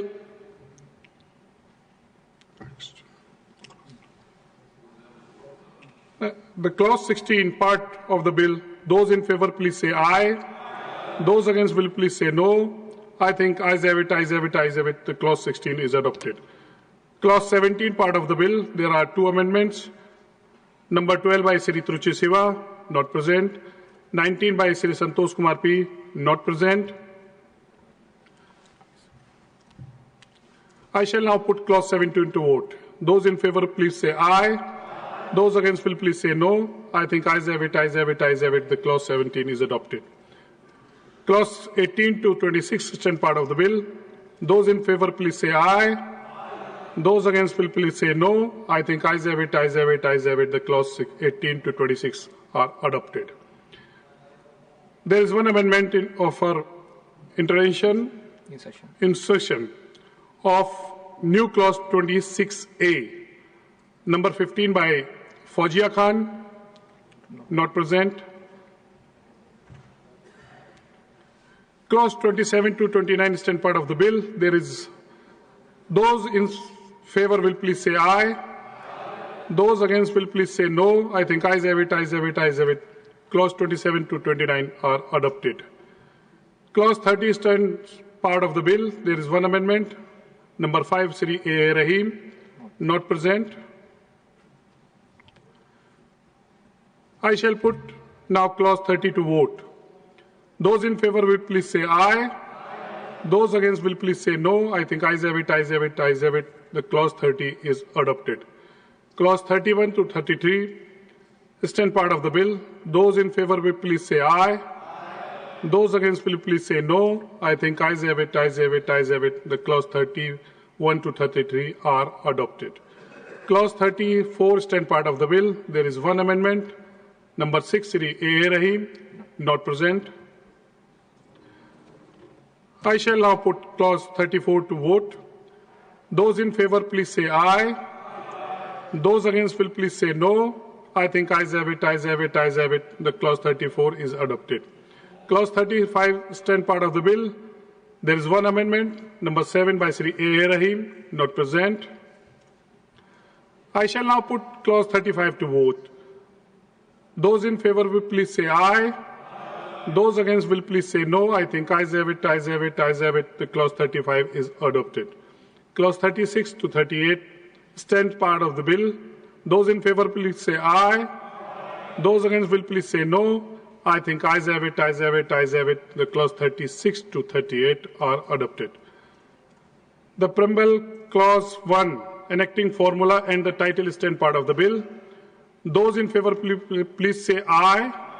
Those against will please say no. I think ayes have it, ayes have it, ayes have it. The preamble clause 1 and enacting formula and the title are adopted.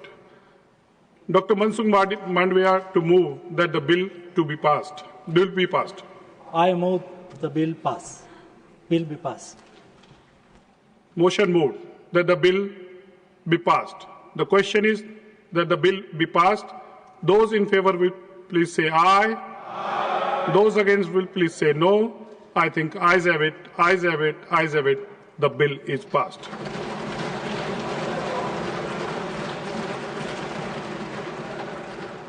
I shall now put motion regarding consideration of the National Anti-Doping Amendment Bill 2025 to vote. The question is the National Anti-Doping Amendment Bill 2025 as passed by the Lok Sabha to be taken into consideration. Those in favor will please say aye. Those against will please say no. I think ayes have it, ayes have it, ayes have it. The motion is adopted. We shall now take up the clause by clause consideration of the bill. Clause 2 stand part of the bill. Those in favor please say aye. Those against will please say no. I think ayes have it, ayes have it, ayes have it. The clause 2 is adopted. Clause 3 stand part of the bill. There is one amendment. Number 4, Sri A. Rahim, not present. I shall now put clause 3 to vote. Those in favor please say aye. Those against will please say no. I think ayes have it, ayes have it, ayes have it. The clause 3 is adopted. Clause 4 stand part of the bill. Those in favor please say aye. Those against will please say no. I think ayes have it, ayes have it, ayes have it. The clause 4 is adopted. Clause 5 stand part of the bill. There is one amendment. Number 1, Sri Dr. V. Sivdasan, not present. I shall now put clause 5 to vote. Those in favor will please say aye. Those against will please say no.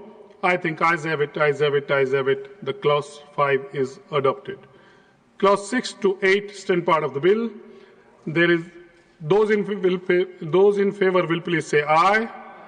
Those against will please say no. I think ayes have it, ayes have it, ayes have it. Clause 6 to 8 are adopted. Clause 9 stand part of the bill. There is one amendment. Number 2 by Dr. Sivdasan, not present. I shall now put clause 9 to vote. Those in favor will please say aye. Those against will please say no. I think ayes have it, ayes have it, ayes have it. The clause 9 is adopted. Clause 10 to 15 stand part of the bill. Those in favor will please say aye. Those against will please say no. I think ayes have it, ayes have it, ayes have it. The clause 10 to 15 are adopted. Clause 16 stands part of the bill. There is one amendment, number 3 by Sri Dr. Sivadashan, not present. I shall now put clause 16 to vote. Those in favor will please say aye. Those against will please say no. I think ayes have it, ayes have it, ayes have it. Clause 16 is adopted. Clause 17 to 22 stand part of the bill. Those in favor will please say aye. Those against will please say no. I think ayes have it, ayes have it, ayes have it. Clause 17 to 22 are adopted. Clause 1 enacting formula and the title stand part of the bill. Those in favor will please say aye.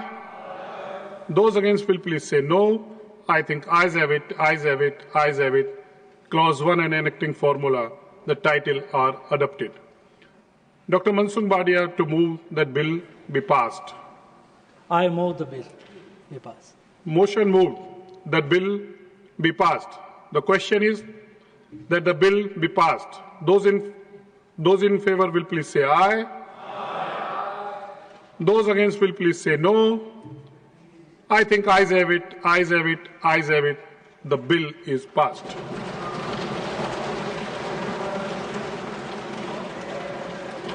Now we will take the Income Tax and the Taxation Law Amendment Bill 2025.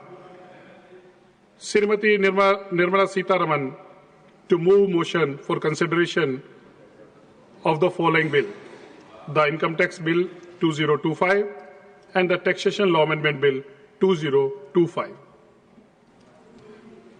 Should I move it first, sir? Yeah. Sir, with your permission, I rise to move that the bill to consolidate and amend the law relating to the income tax as passed by the Lok Sabha be taken into consideration. Motion. Should I say both? Or both. The second is, sir, with your permission, I rise to move that the bill further to amend the Income Tax Act 1961 and to amend the Finance Act 2025 as passed by the Lok Sabha be taken into consideration. Motion moved. The Income Tax Bill 2025 and the Taxation Law Amendment Bill 2025 are now open for consideration, combined discussion. I now call upon the members whose names have been received for the participation in the discussion.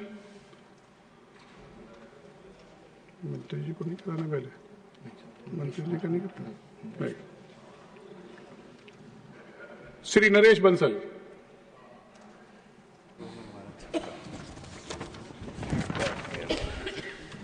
धन्यवाद उपसभापति जी, आपने मुझे income tax amendment bill पर और income tax plus finance act amendment bill पर बोलने का अवसर दिया। मैं अपने नेतृत्व का इसके लिए धन्यवाद देता हूं कि उन्होंने मुझे इस पर अपने विचार रखने का अवसर दिया। उपसभापति जी, पिछले 11 वर्षों में प्रधानमंत्री मोदी जी के नेतृत्व में सरकार ने ये करके दिखाया कि किस प्रकार से देश हित में चुनौतियों के बाद भी रिफॉर्म, परफॉर्म और ट्रांसफॉर्म किया जा सकता है। हमने 1,500 से ऊपर पुराने कानूनों को समाप्त किया। देश की प्रगति के लिए 2047 के संकल्प को पूरा करने के लिए जो जो चुनौतियां आई उन सबको धीरे धीरे समाप्त करते जा रहे हैं। उसी में ये 1961 का इनकम टैक्स एक्ट भी, जिसमें आज संशोधन बिल लाया गया है, मैं इसके लिए माननीय मंत्री जी का भी आभार व्यक्त करता हूं कि उन्होंने व्यापार जगत में, आर्थिक जगत में इजी बिजनेस डूइंग की एक परंपरा खड़ी की है। पुराने कानून में जो इनकम टैक्स एक्ट 1961 था, उपसभापति जी 47 अध्याय और 819 धाराएं थी, जिसकी जगह अब 23 अध्याय और 536 धाराएं ही रह जाएंगी। डिजिटल टैक्स, विवाद निपटान और डाटा एनालिटिक्स में टैक्स बेस बढ़ाने जैसे प्रावधान किए गए हैं। नई कर व्यवस्था में बेसिक छूट सीमा 3 लाख की जगह 4 लाख होगी। सेक्शन 87A के तहत कर छूट की सीमा 25,000 से 60,000, 75,000 के स्टैंडर्ड डिडक्शन के साथ 12 लाख तक आय कर मुक्त है।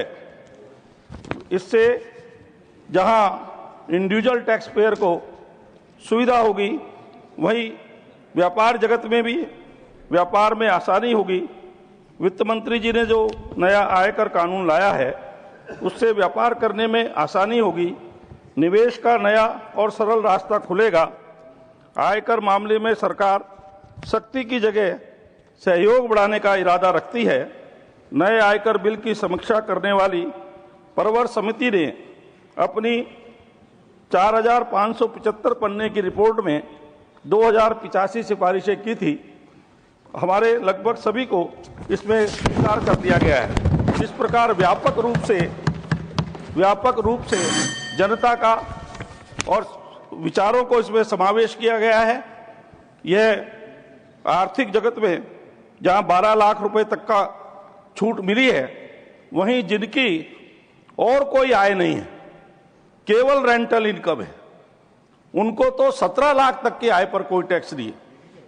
मैं रेखांकित करना चाहता हूं कि जो रिटायरमेंट की एज में होते हैं और आवश्यकता भी रहती है, अनेक प्रकार की छूट मिली है, लेकिन मेरा समय बहुत कम है। मैं इसके लिए आगे के अपने सारे विषय न बोलते हुए केवल इस बिल का व्यापक रूप से अपना हृदय के साथ समर्थन करता हूं, क्योंकि ये 2047 की चुनौतियों का एक रोड मैप है, जो हमको विकसित भारत का संकल्प पूरा करना है, उसमें ये सहयोगी होगा। बहुत बहुत धन्यवाद। धन्यवाद Naresh ji. Next speaker Shri S Niranjan Reddy. Thank you, Vice Chairman, sir. Sir, I rise to support this bill because this amendment of Income Tax Act has been one of the most awaited pieces of legislation that the country has been waiting for, sir. Sir, in fact, we would illustratively refer to the complexity of Income Tax Act and the amendments that were made, which ran into Z, ZA, ZB, and we were all waiting to see that how a simplified legislation could be made to come over complex legislations like this. Sir, since I think I'm one of the first speakers to speak on this subject, if it has to go on record, sir, I find that the text in this particular act is reduced from 5.12 lakhs to 2.6 lakhs words, sir. The size has been halved. The act uses straightforward language. It uses short sentences, and sir, it uses the reference to many tables. It replaces a lot of provisos and explanations with subsections and clauses. And sir, most importantly, की तरफ जब back नहीं करेगा, please. Sir, it replaces the word previous year and assessment year with a simplified term like tax year, sir. Sir, this act also has a continuity with transition because it has taken care of all the amendments, including in the last finance bill act up till this particular enactment. And sir, it also retains a lot of judicially interpreted expressions. So this would mean that when this act starts, it would start on a foot of certainty because many of the expressions have already been interpreted. Sir, having said this, I must say 2 or 3 other things in relation to what I think the act has certain limitations in relation to what it seeks to achieve, and that is the nature of the enactment. So the act can only provide a scaffolding of a structure. So this is not an enactment for the purpose of enforcement which will have to happen through the officers enabled under the act. Sir, I find that one of the biggest challenges facing India is that we have a very minimal tax base. Sir, only 2.2% of the persons living in India are income taxpayers. So just for the people to have an idea, countries like France has 78% taxpayers, US has 48%, Germany has 61.3%. Sir, even by comparable standards, when we look at countries who are similarly placed along with us in BRICS, Brazil has 20% taxpayers, South Africa has 28% taxpayers, Malaysia has 22% taxpayers. A country like Indonesia also, sir, has 7.8% taxpayers. Sir, I think the Act possibly will give an impetus to ensure that India somehow manages to ensure that more people become tax compliant and we have a larger base of taxpayers so that the burden does not fall harshly on this 1 or 2% of middle class or upper class people who are paying income tax. So the Act may in future need to address the requirements of gig and platform workforce, because this workforce, sir, is expected to reach a strength of 2.35 crores by 2030. Sir, we are on a process of formalizing the economy, the digital payments, the banking transactions that have increased, all of this, the GST reforms that have been brought, seem to show, sir, that India is moving towards this formalization of economy, but gig and platform workforce is going to be a large part of our system, sir. Sir, I have one other concern about the Act now providing for the digital overreach and the erosion of privacy safeguards are some concerns that are being raised. So the bill adopts digital systems for assessments and appeals, which is welcome. But clause 247 grants tax authorities sweeping surveillance powers. Sir, I understand where this is coming from, where we want to have more people come forward and pay taxes. We need to ensure that our officers are properly empowered. If people are not coming forward, we need to ensure that the officers have all means and measures for the purpose of ensuring that there is maximum tax compliance.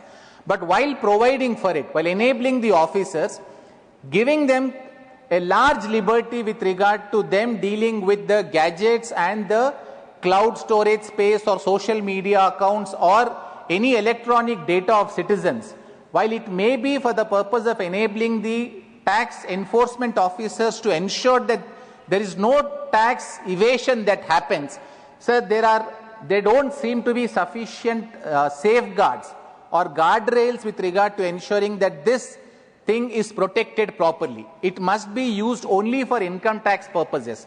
So maybe the department or the ministry may have to come up with circulars or guidelines with regard to how these provisions are going to be activated. Sir, then I have another suggestion for the Honorable Finance Minister.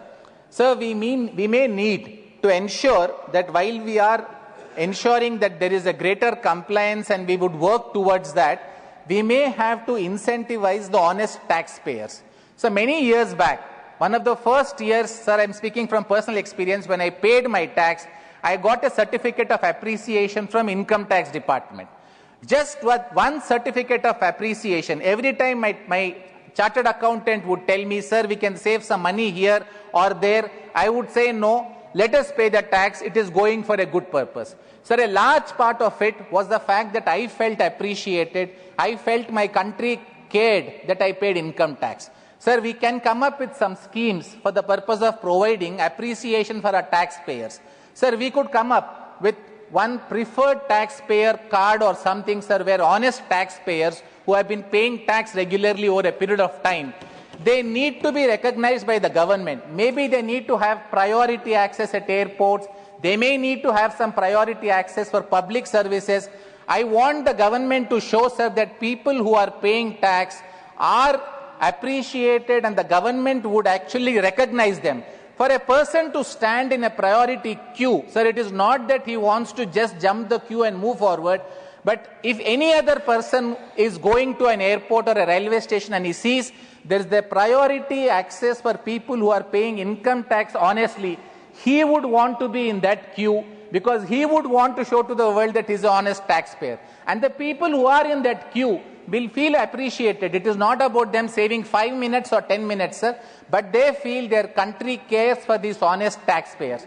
Sir, any other schemes? This is just a suggestion that I am making. The government could come up with many better suggestions. In fact, I compliment the government that when this particular enactment was undertaken, there was a wide consultative exercise. Sir, they have sent this to a select committee. I compliment the Honorable Finance Minister for this exercise. Sir, I am only suggesting and requesting the Honorable Minister and the government that please come up with, because there are many things, sir, that I have seen that behaviorally, when we came up with the Swachh Bharat scheme, it was just the nudge from the government that resulted in many people adapting to it. So there was just one nudge when the government said, give up your subsidy on LPG. That was sufficient for people to give up LPG subsidies on their own. Sir, if there is a nudge from the government asking people, they are doing it. Now, I'm not saying that they are not doing it, but we might need something on the ground visible for people to understand that they are appreciated by the income tax and the government if they pay taxes.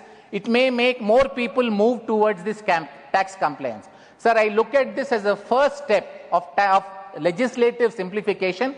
Sir, I realize that income tax is something that we need iterations from time to time. Madam, you have been a part of the insolvency bankruptcy code. I keep referring to that example when I was speaking on the criminal law bills, madam, which said that there is an insolvency bankruptcy, sir, committee, which on a regular basis makes recommendations for amendments to that particular law, and the government has been very quick in making those amendments that has made IBC, that insolvency and bankruptcy code, very workable. I had made this suggestion, sir, when I spoke on the criminal law amendments, that we need to have a committee like that. I would only suggest that in relation to the income tax, if this is treated as the first step at simplification, I think the simplification does not end here. The simplification exercise needs to continue, and when once Income Tax Act was for us an illustration of the complexity of law, sir, I look at this Income Tax Act of 2025 in future becoming an illustration of how laws can be simple, lucid and short. I compliment the government. My party supports the bill entirely, sir. Thank you, sir. Thank you. The next speaker is Debashish Samanta Ray. Not present. Sri Sanjay Kumar Jha. I compliment the Finance Minister for bringing this bill. The 2025 Income Tax Bill modernized India's 1961 tax framework. Tax officials can now access digital device alongside traditional records, addressing litigation gaps. Salary earners up to 12.75 lakhs are tax exempt and can file simplified forms via Forms 26AS. Undisclosed income definition expand to include virtual digital assets. The faceless assessment system is strengthened, eliminating taxpayers' officials' interaction through technology and team-based evaluation with dynamic jurisdiction to reduce corruption. Dispute resolution panels must now provide detailed reasoning for decisions. Tax treaty interpretation is enhanced by allowing undefined terms to derive meanings from other federal legislation, improving clarity in international tax agreement. The bill primarily aimed to simplify the language and remove redundant provisions of the Income Tax Act 1961.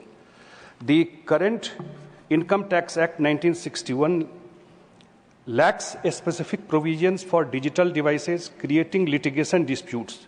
The 2025 Income Tax Bill explicitly authorized tax officials to assess digital device alongside traditional paper records like accounts books and ledgers that contains income and expenditure information.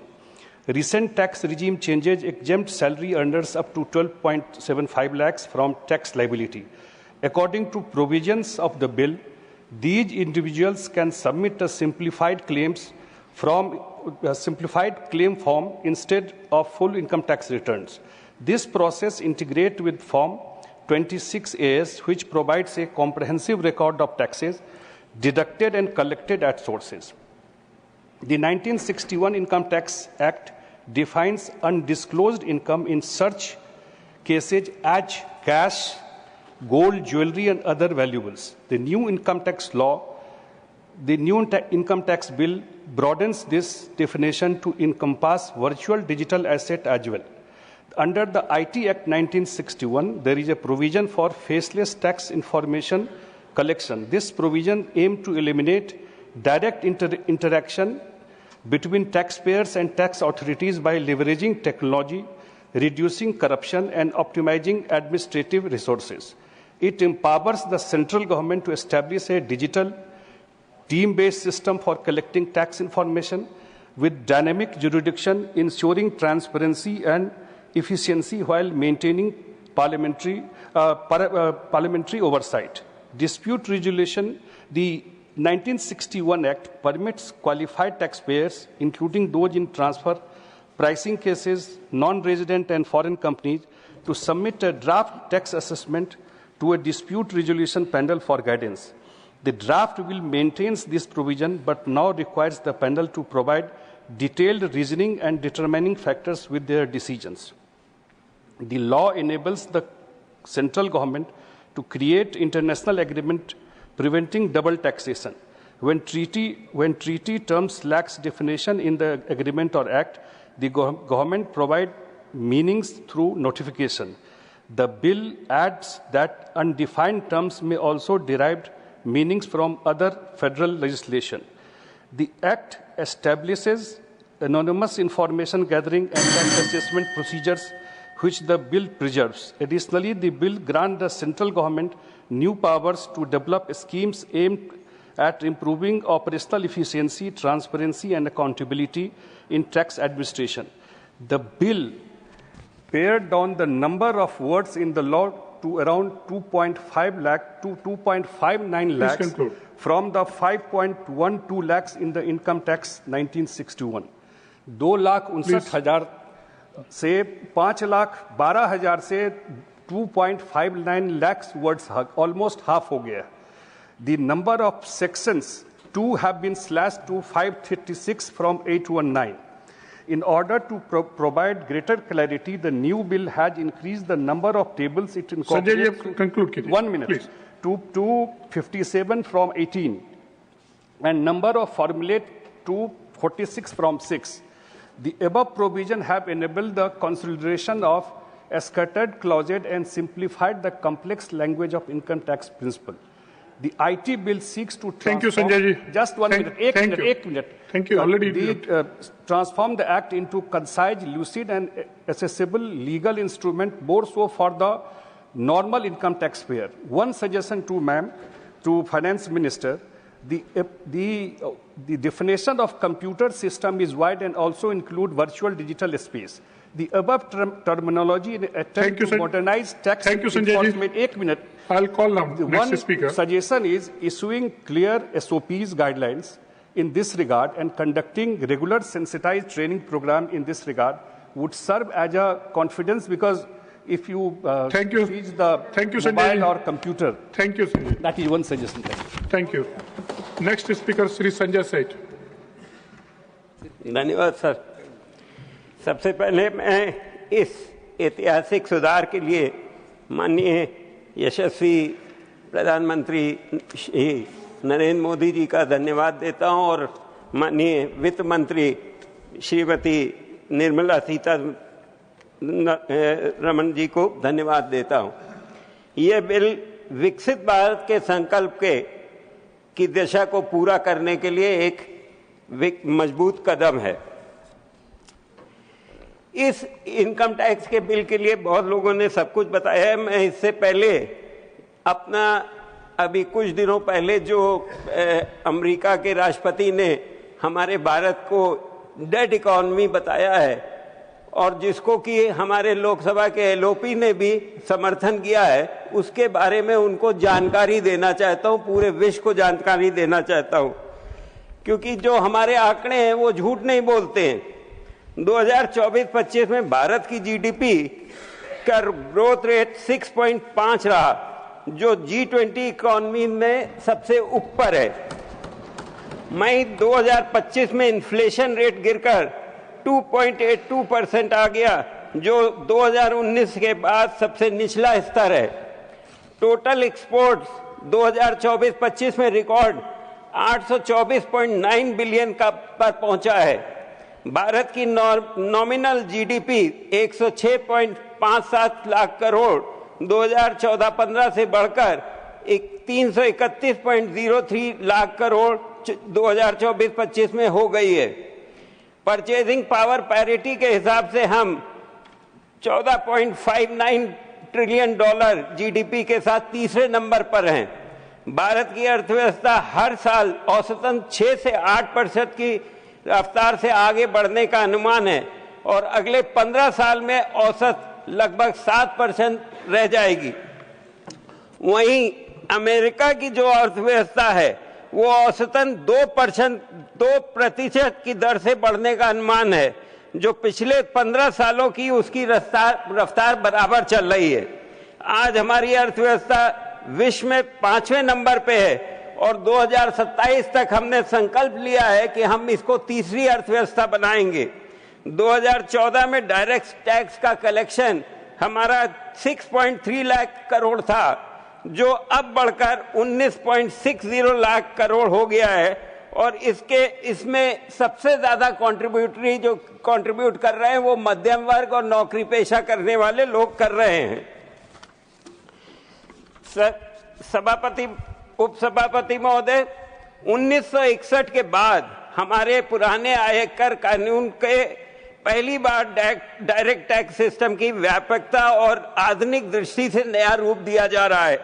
हमारी सरकार का उद्देश्य स्पष्ट है, भाषा को सरल करना, अनावश्यक प्रावधानों को हटाना, प्रक्रियाओं को पारदर्शी बनाना और हर नागरिक के लिए कानून को सुलभ करना। इस बिल के द्वारा 536 सेक्शन करके 16 शेड्यूल में व्यवस्थित किया गया है ताकि एक आम आदमी को इसे आसानी से समझ सके। ये इस बिल में मेरा समय खत्म हो रहा है, इसलिए मैं इस बिल का समर्थन करता हूं और मैं फिर से माननीय प्रधानमंत्री जी और निर्मला सीतारमन जी को बहुत बहुत धन्यवाद देता हूं। धन्यवाद। Next speaker Shri G.K. Wasan. Sir, the IT bill has been introduced in the Parliament to ease compliance burden, sir. Sir, this is a bill, a reform to promote a transparent tax system in the nation, sir. Flexibility has been provided in the new IT bill for allowing refund claims in the cases where if the IT return is not filled on time. Sir, this is a big boon, a major relief to the taxpayers. Unfortunately, sir, such an important bill, sir, today we find that there is nobody in the treasury benches, sir. Such a relief to the taxpayers, treasury benches are not bothered about it, sir. They should have been here in this bill to discuss, deliberate and debate, sir. Unfortunately, sir, they do not bother about the taxpayers of this country, sir. I am sure the taxpayers will be aware of the opposition parties, sir.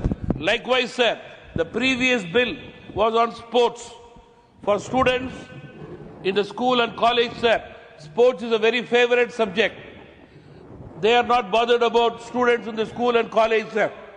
I am sure parents of this country, students in the college and school, and people who are interested in the sports will know the real face of the opposition today, sir. Coming to the bill, sir, the original bill raised concerns on house property taxation, pension deduction, and also for renewal for demand filing.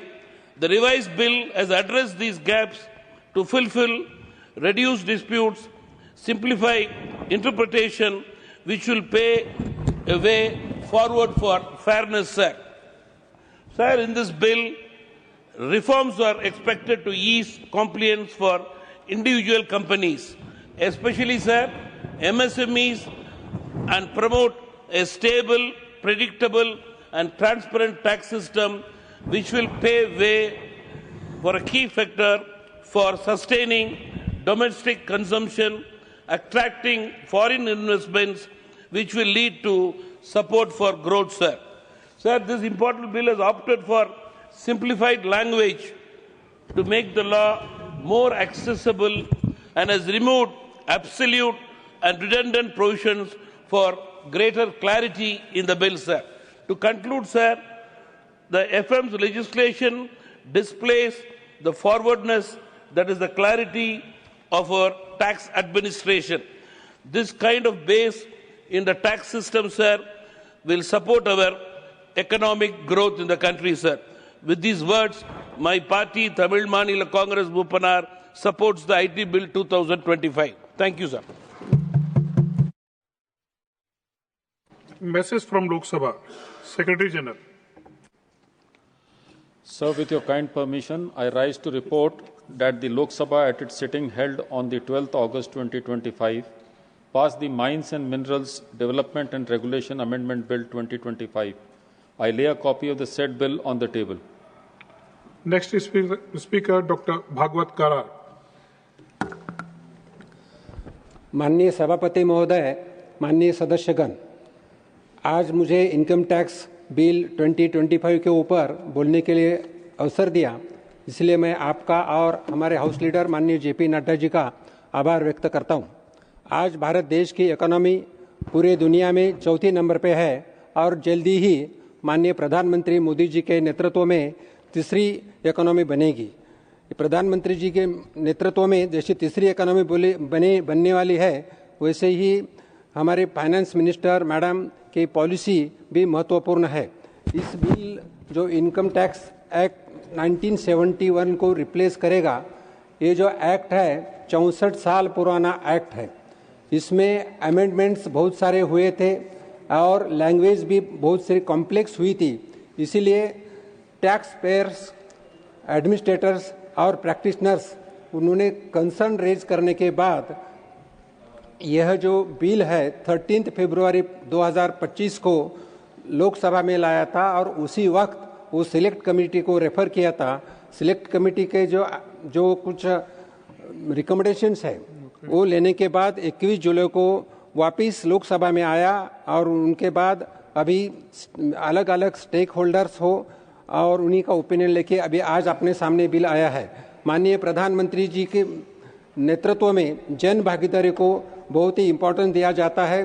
कोई भी scheme यशस्वी करना है तो जन भागीदारी होना जरूरी है। इसीलिए इस बिल को फाइनल करते समय टैक्स पेयर्स हो, इंडस्ट्री का हो, प्रोफेशनल एसोसिएट्स हो, फील्ड लेवल ऑफिसर्स हो का ओपिनियन लिया है। इतना ही नहीं तो यह बिल बनाते समय दूसरे देश में इनकम टैक्स एक्ट कैसा है इसी के ऊपर भी प्रावधान लिया है। इसमें करते समय मोर देन 60,000 आवर्स डेडिकेट किया है और ये बिल बहुत ही सिंपल और लीगल लैंग्वेज में बनाया है। जैसे पूर्व वक्ता ने बताया कि पहला जो इनकम टैक्स एक्ट है उसमें 47 चैप्टर्स थे, इस बिल में सिर्फ 23 है। सेक्शंस 819 थे, अभी 536 है और वर्ड्स अगर देखें 5.12 लाख से सिर्फ 2.60 लाख वर्ड्स है। यह बिल महत्वपूर्ण है। जैसा हम देखें कि हमारी इकोनॉमी बढ़ रही है, इकोनॉमी बढ़ते समय डायरेक्ट टैक्सेस और इनडायरेक्ट टैक्सेस में जो रिफॉर्म्स हमारे फाइनेंस मिनिस्टर मैडम के मार्गदर्शन में आए हैं वो बहुत ही महत्वपूर्ण है। अगर हम देखें तो इसी का इम्पैक्ट अगर हम देखें तो इनकम टैक्स रिटर्न्स 141% से वृद्धि हुई है। 2013-14 में सिर्फ 3.8 करोड़ इनकम टैक्स पेयर थे, 2024-25 में 9.19 करोड़ इनकम टैक्स पेयर हुए हैं। अगर हम रिवेन्यू देखें तो 2013-14 में 7,21,000 रेवेन्यू था, अभी 27 लाख से भी रेवेन्यू बढ़ चुका है। मैं इतना ही बताना चाहता हूं कि हमारा जो संकल्प है माननीय प्रधानमंत्री जी के नेतृत्व में नया विकसित भारत बनाने का जो संकल्प है, तो नया नीति, नया इनकम टैक्स और एक्ट और हम इनकम टैक्स के साथ हमारा भारत एक विकसित राष्ट्र बनेगा। इन संकल्प के साथ मैं मेरे वाणी को विराम देता हूं। धन्यवाद। Next speaker Shri Mastan Rao Yadav बीडा।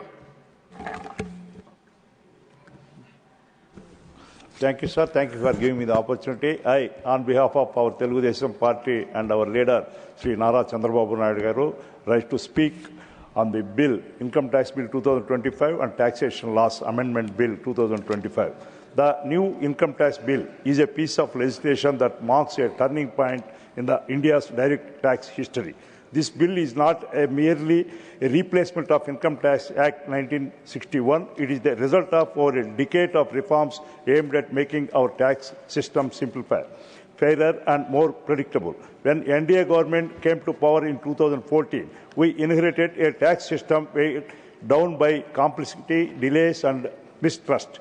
Over the last 11 years, under the leadership of our Honorable Prime Minister Narendra Modi ji and our Honorable Finance Minister Srimati Nirmala Sitharaman ji, we have pursued a clear vision to create a tax administration that is seamless, painless and faceless.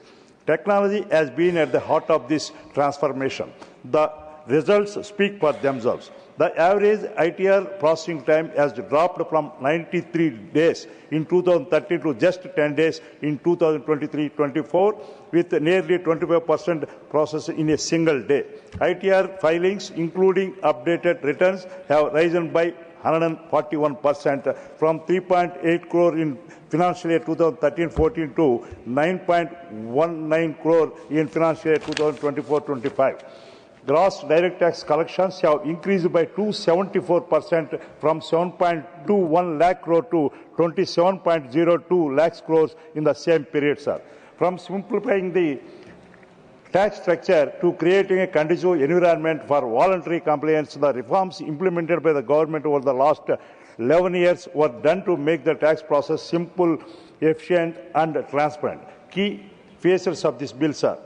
The bill reflects the three guiding principles of any good legislation: trust, transparency and simplification. Number one, a simpler tax regime. The new bill removes redundant provisions, consolidates overlapping clauses and introduces plain, clear definitions. Number two, new tax regime under clause 2021. This regime sets out straightforward slab rates. Number three, enhanced taxpayer services. A dedicated Directorate of Taxpayer Services now oversees grievances, redressal and service delivery. Ensures that most grievances are resolved within 15 to 30 days. Number four, explained reliefs and exemptions. Clear provisions for commuted pensions deductions, extending benefits to individuals outside the formal employment framework. Removal of alternative minimum tax for LLPs, lease compliance for charitable trust, relax. Please conclude. Okay. Number five, modern dispute resolution. Sir, this legislation reflects the maturity of tax administration. It replaces complexity with clarity, confrontation with cooperation, and suspension with trust. With this, on behalf of Telugu Desam Party, we wholeheartedly support the income tax bill, and we compliment our Honorable Finance Minister, Srimati Nirmala. Next speaker, Sri Mukaria Rambhai. Represent. Shri Mahendra Bhatt. माननीय उपसभापति महोदय, मैं आपका आभारी हूं कि आपने मुझे देश की माननीय वित्त मंत्री आदरणीय निर्मला सीतारमण जी द्वारा आयकर बिल 2025 के समर्थन में बोलने के लिए मुझे अवसर प्रदान किया है। भाजपा शासन के पिछले 11 वर्षों में अप्रत्यक्ष हो चाहे प्रत्यक्ष कर हो, दोनों क्षेत्रों में काफ़ी सुधार किए गए हैं और ये सुधार तब होते हैं जब नेतृत्व सुधार की दिशा में पहल करता है। देश के माननीय प्रधानमंत्री जी ने जिस प्रकार से देश की अर्थव्यवस्था को 2047 तक एक विकसित राष्ट्र के रूप में बनाना है, विकसित राष्ट्र के रूप में देश को स्थापित करना है, उस दिशा में पहल है। आयकर अधिनियम 1961 की प्रतिस्थापित करने वाला यह आयकर विधेयक इस यात्रा में मील का पत्थर साबित होगा। महोदय, 2014 में सरकार बनने के बाद ईमानदारी से करदाताओं की महत्वपूर्ण भूमिका को रेखांकित करने वाला ये विधेयक में ये प्रावधान किया गया है और ये कार्य लगातार चल रहे हैं। बीच के कालखंड में भारत की अर्थव्यवस्था लाइसेंस पर आधारित अर्थव्यवस्था रही। इस अवधि में कर प्रशासन भी अविश्वास और टकराव केंद्रित रहा, जो आज विश्वसनीय और पारदर्शी बनाने का प्रयास जारी है। उसी का परिणाम है महोदय कि ITR की दाखिलें अब 141% बढ़ी हैं। इसी प्रकार सकल प्रत्यक्ष कर संग्रह 274% की वृद्धि हुई है। यह अपने आप में बहुत सराहनीय प्रयास है और मैं कह सकता हूं इस बिल के आने के बाद निश्चित रूप से इसमें और गुणात्मक वृद्धि होगी। महोदय, इस पहल से कर प्रशासन तेज, अधिक पारदर्शी, करदाताओं के अनुकूल डाटा का उपयोग कर रिटर्न भरने का जो अधिकार दिया गया है उससे बहुत लाभ होने वाला है। सीपीसी ने औसत प्रोसेसिंग समय 2014 के 93 दिनों से घटाकर 10 दिन कर दिया गया है। इस अधिनियम के बाद कर प्रणाली अधिक न्याय संगत, सरल होगी। सुधार का उद्देश्य लोगों और व्यवसायों को स्थिरता का भरोसा दिलाएगा। आकलन में लगने वाला समय तथा पुनः खोलने में लगने वाला समय इसके अंतर्गत कम किया गया है। अपीलों की मौद्रिक सीमाएं बढ़ाकर अनावश्यक विवाद कम करने का इस विधेयक में प्रावधान किया गया है। व्यक्तियों के लिए कर युक्त आय 12 लाख तक बढ़ाई गई। स्लैब दरों का भी युक्तिकरण किया गया। ये एक सकारात्मक पहल था। महोदय, समय कम है इसलिए संक्षेप में विषय को रखूंगा। इसके अंतर्गत करदाताओं की सेवाएं अनुपालन में सुगमता हो, इसका प्रावधान किया गया है। शिकायतों का निवारण का तंत्र इसमें बहाल किया गया है। करदाता चार्टर स्थापित किया गया है। मैं सारे विषय की चर्चा संक्षेप में विषय को रख रहा हूं। कर ढांचे और आईटीआर का सरलीकरण का पूर्व वक्ताओं ने विषय रखा है। इसमें बहुत अच्छा एक प्रावधान किया गया है। नया कर शासन, उसकी कम दरें, सीमित कटौतियां और अनेकों प्रकार के इसके अंतर्गत सुविधाएं दी गई हैं। करदाता चार्टर की दृष्टि में कहूँ 19 अगस्त 2020 को खत्म समय हो गया। जी विधिक रूप से अनुसूचित धारा 119A section 1109A income tax act के तहत अनेकों प्रावधान इसमें किए गए हैं। इसलिए मैं कह सकता हूं कि माननीय वित्त मंत्री जी द्वारा ये विधेयक जो लाया गया है, मैं इस विधेयक का समर्थन करता हूं और यह विधेयक देश को विकसित राष्ट्र के रूप में स्थापित करने में सहायक सिद्ध होगा। बहुत बहुत धन्यवाद। धन्यवाद। माननीय मंत्री Shrimati Nirmala Sitharaman ji to reply the discussion.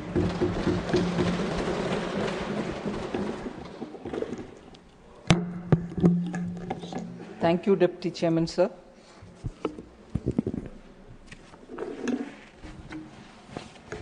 So in the July 24 budget, a comprehensive review of the Income Tax Act was mentioned, and that announcement is the trigger which has led to reviewing the 1961 Income Tax Act, which, since its passing in 1961, has over the decades accumulated a lot of newer features, such as the TDS, the MAT, the transfer pricing rules, advance pricing, which are several agreements, and several dispute resolution routes.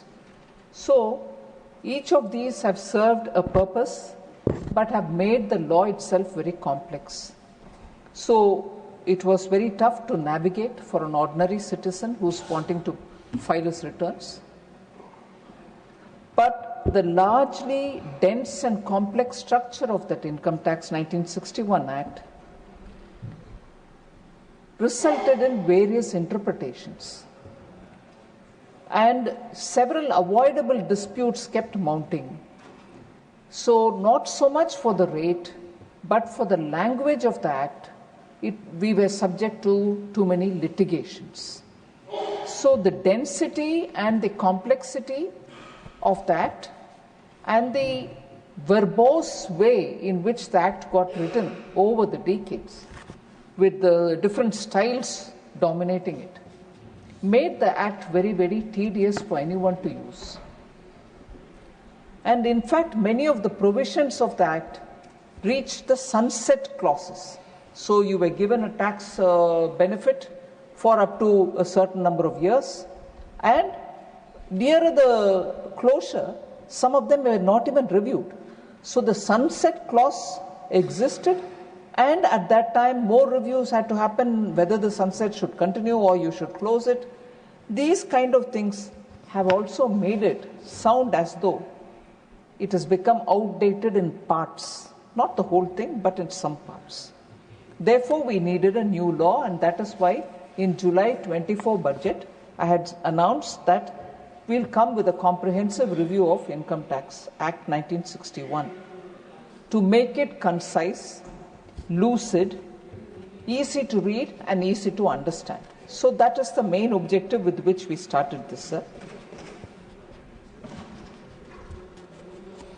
It was the review and the new income tax bill, which is now the subject of our discussion, were completed in record 6 months' time and introduced in the budget session of February 2025. This year budget session, we introduced it. The drafting of the new bill itself involved 75,000 person hours. That is the extent to which we... Manya Mantri ji, okay. Honorable members, it is now 6 p.m. If the House agrees, we will sit beyond 6 p.m. today till the disposal of the Income Tax Bill 2025 and Taxation Laws Amendment Bill 2025. Do I have the leave of the House to extend the sitting beyond 6 p.m.? Yes. Thank you. Honorable Minister. So, sir, the team of dedicated officers, I must appreciate the CBDT and also the Department of Revenue, who together did the drafting of the new bill, as I said, taking 75,000 person hours, with a team of dedicated officers. So the Income Tax Department worked very earnestly and repeatedly went through for any overlaps or errors in the language and kept itself constantly reviewing and correcting, reiterating, and so on. So, before I get into the features of the bill, and I wouldn't take long to give the data, this is a bill which is going to be very consequential. An Income Tax Act, every year, some amendment in the finance bill itself, we all pay a lot of attention, go into the details, what will it mean, what is the implication on me, how many people will end up paying more, paying less, what are the other provisions with which action will be taken on me, and so on. All of us are quite aware of that. So for even one little amendment to the Income Tax Act, there is so much attention given for the finance bill during the budget session every year.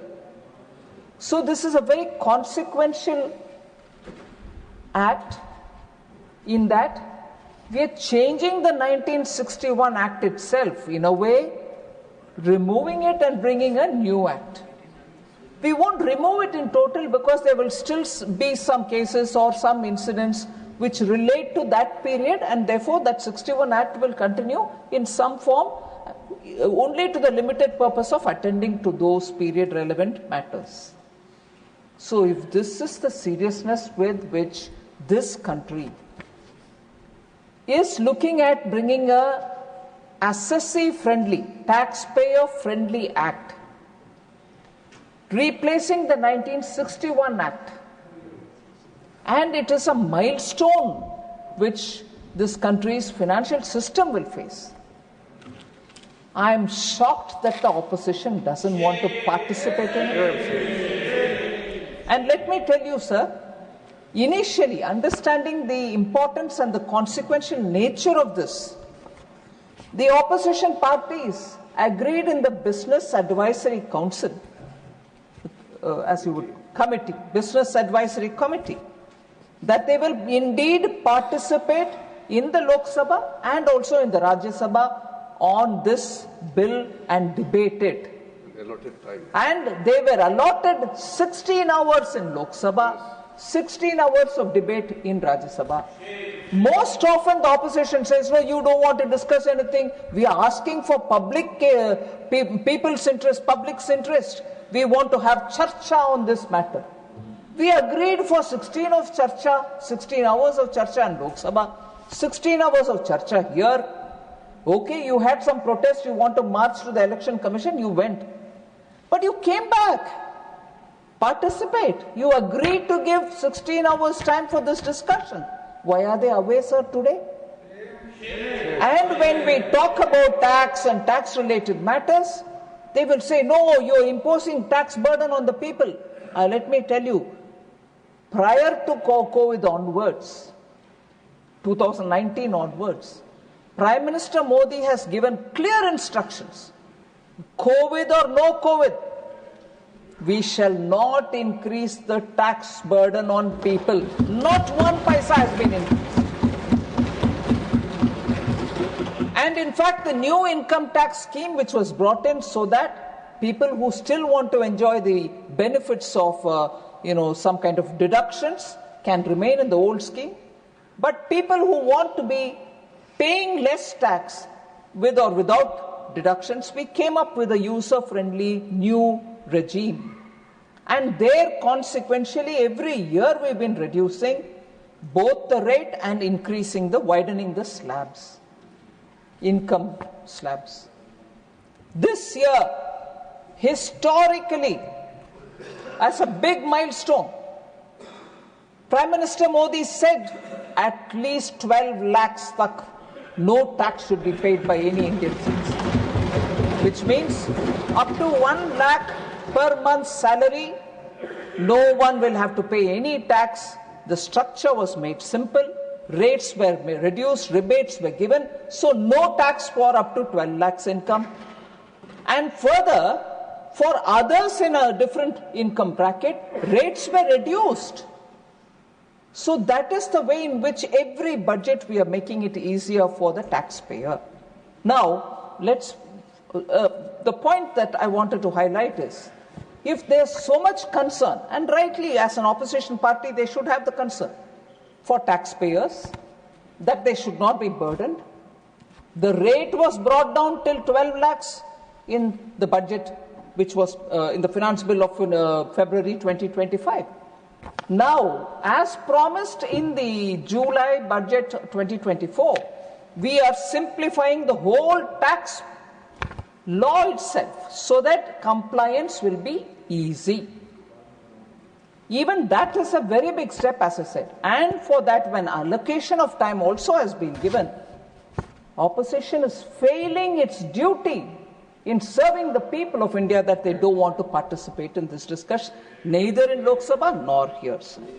So, having said all this, I want to say, to remove any confusion in the minds of anybody, this amendment and bringing in a new law in the place of old 1961 aims at simplifying the language, the lucidity which is required for anyone to understand it, no anomalies or any overlapping language that leads to misinterpretations.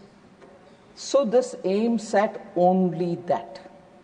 There are no new rates being brought in here, no tax issues which are being brought in here. That will come every year as it does in the finance bill. This is purely for making the document simpler. And I must say, sir, like the way we've done today in the insolvency and the bankruptcy code, where we are bringing the next generation of IBC, bigger reform, that also has gone to the select committee.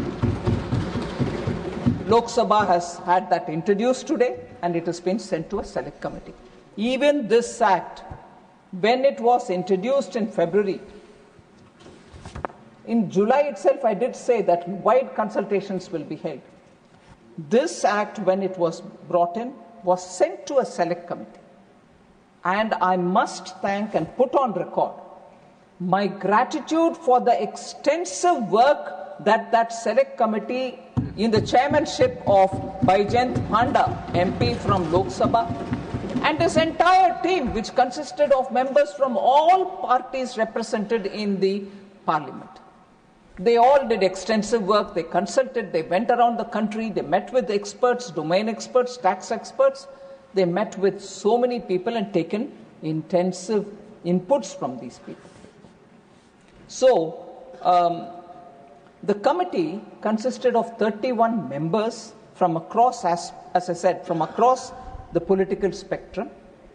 The committee held 36 meetings, engaging extensively with government officials, stakeholders and experts, and received 334 memoranda containing a wealth of valuable inputs and suggestions. So the committee, if we did that many number of person hours, 75,000 person hours from the department, the committee had 36 meetings and took 334 memorandum from the public. Now, after all that, the select committee, in its report, which was submitted to the Lok Sabha Speaker, has put forward 566 recommendations.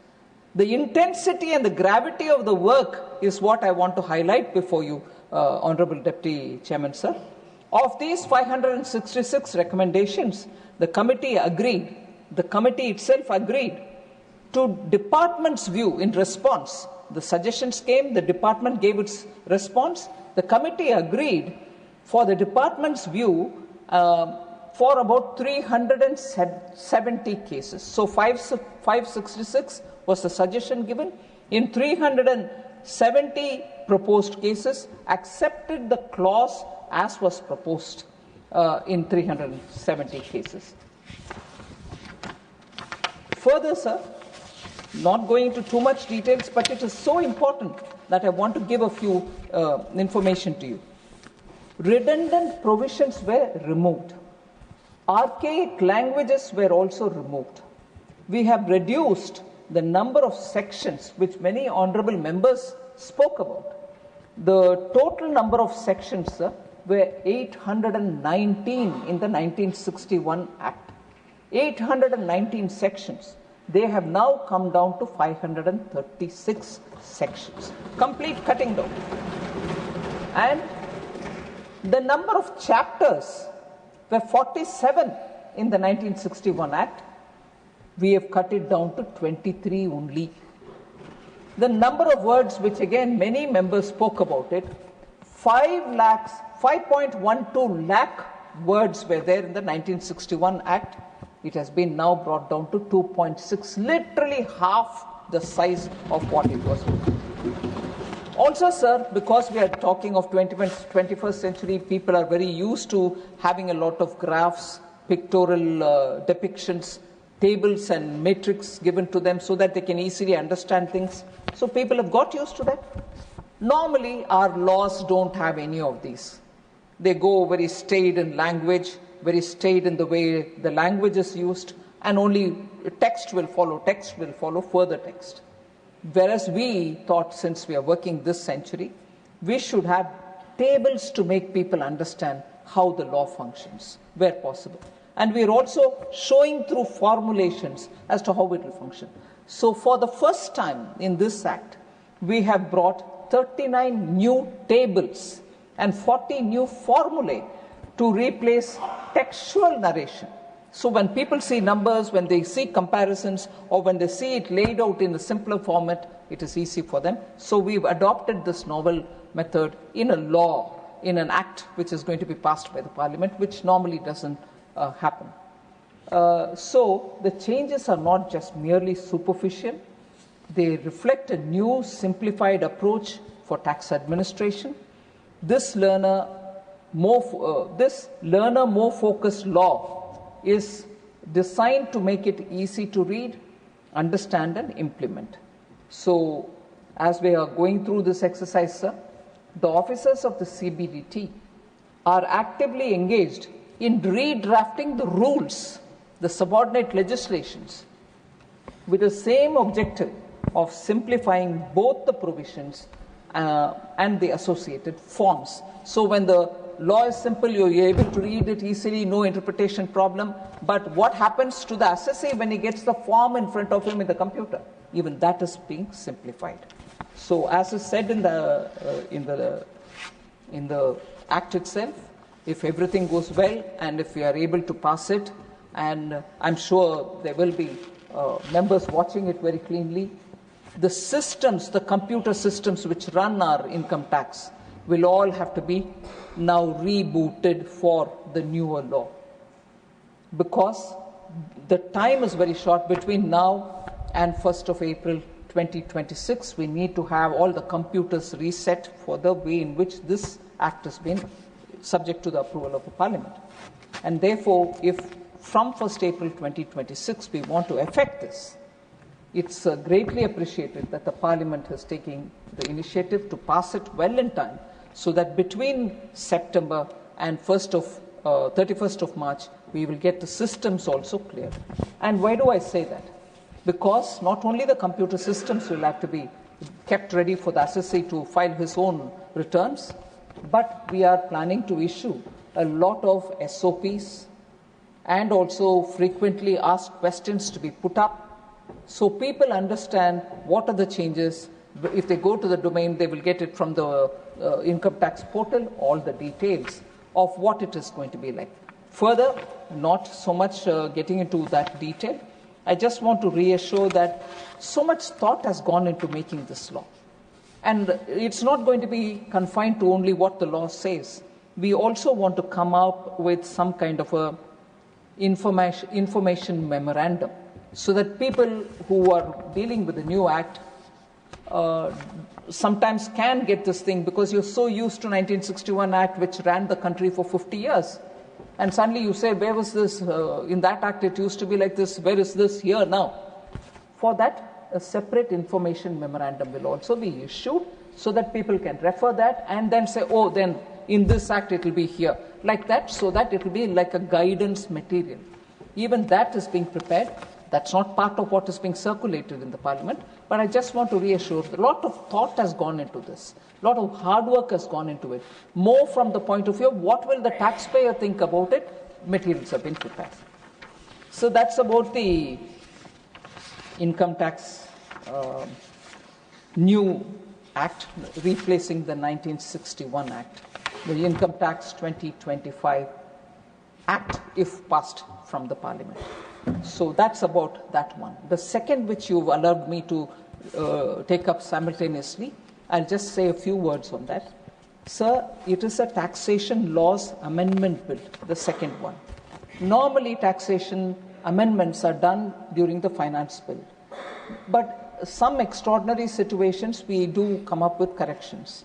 There are 4 things this time which we want to bring in here.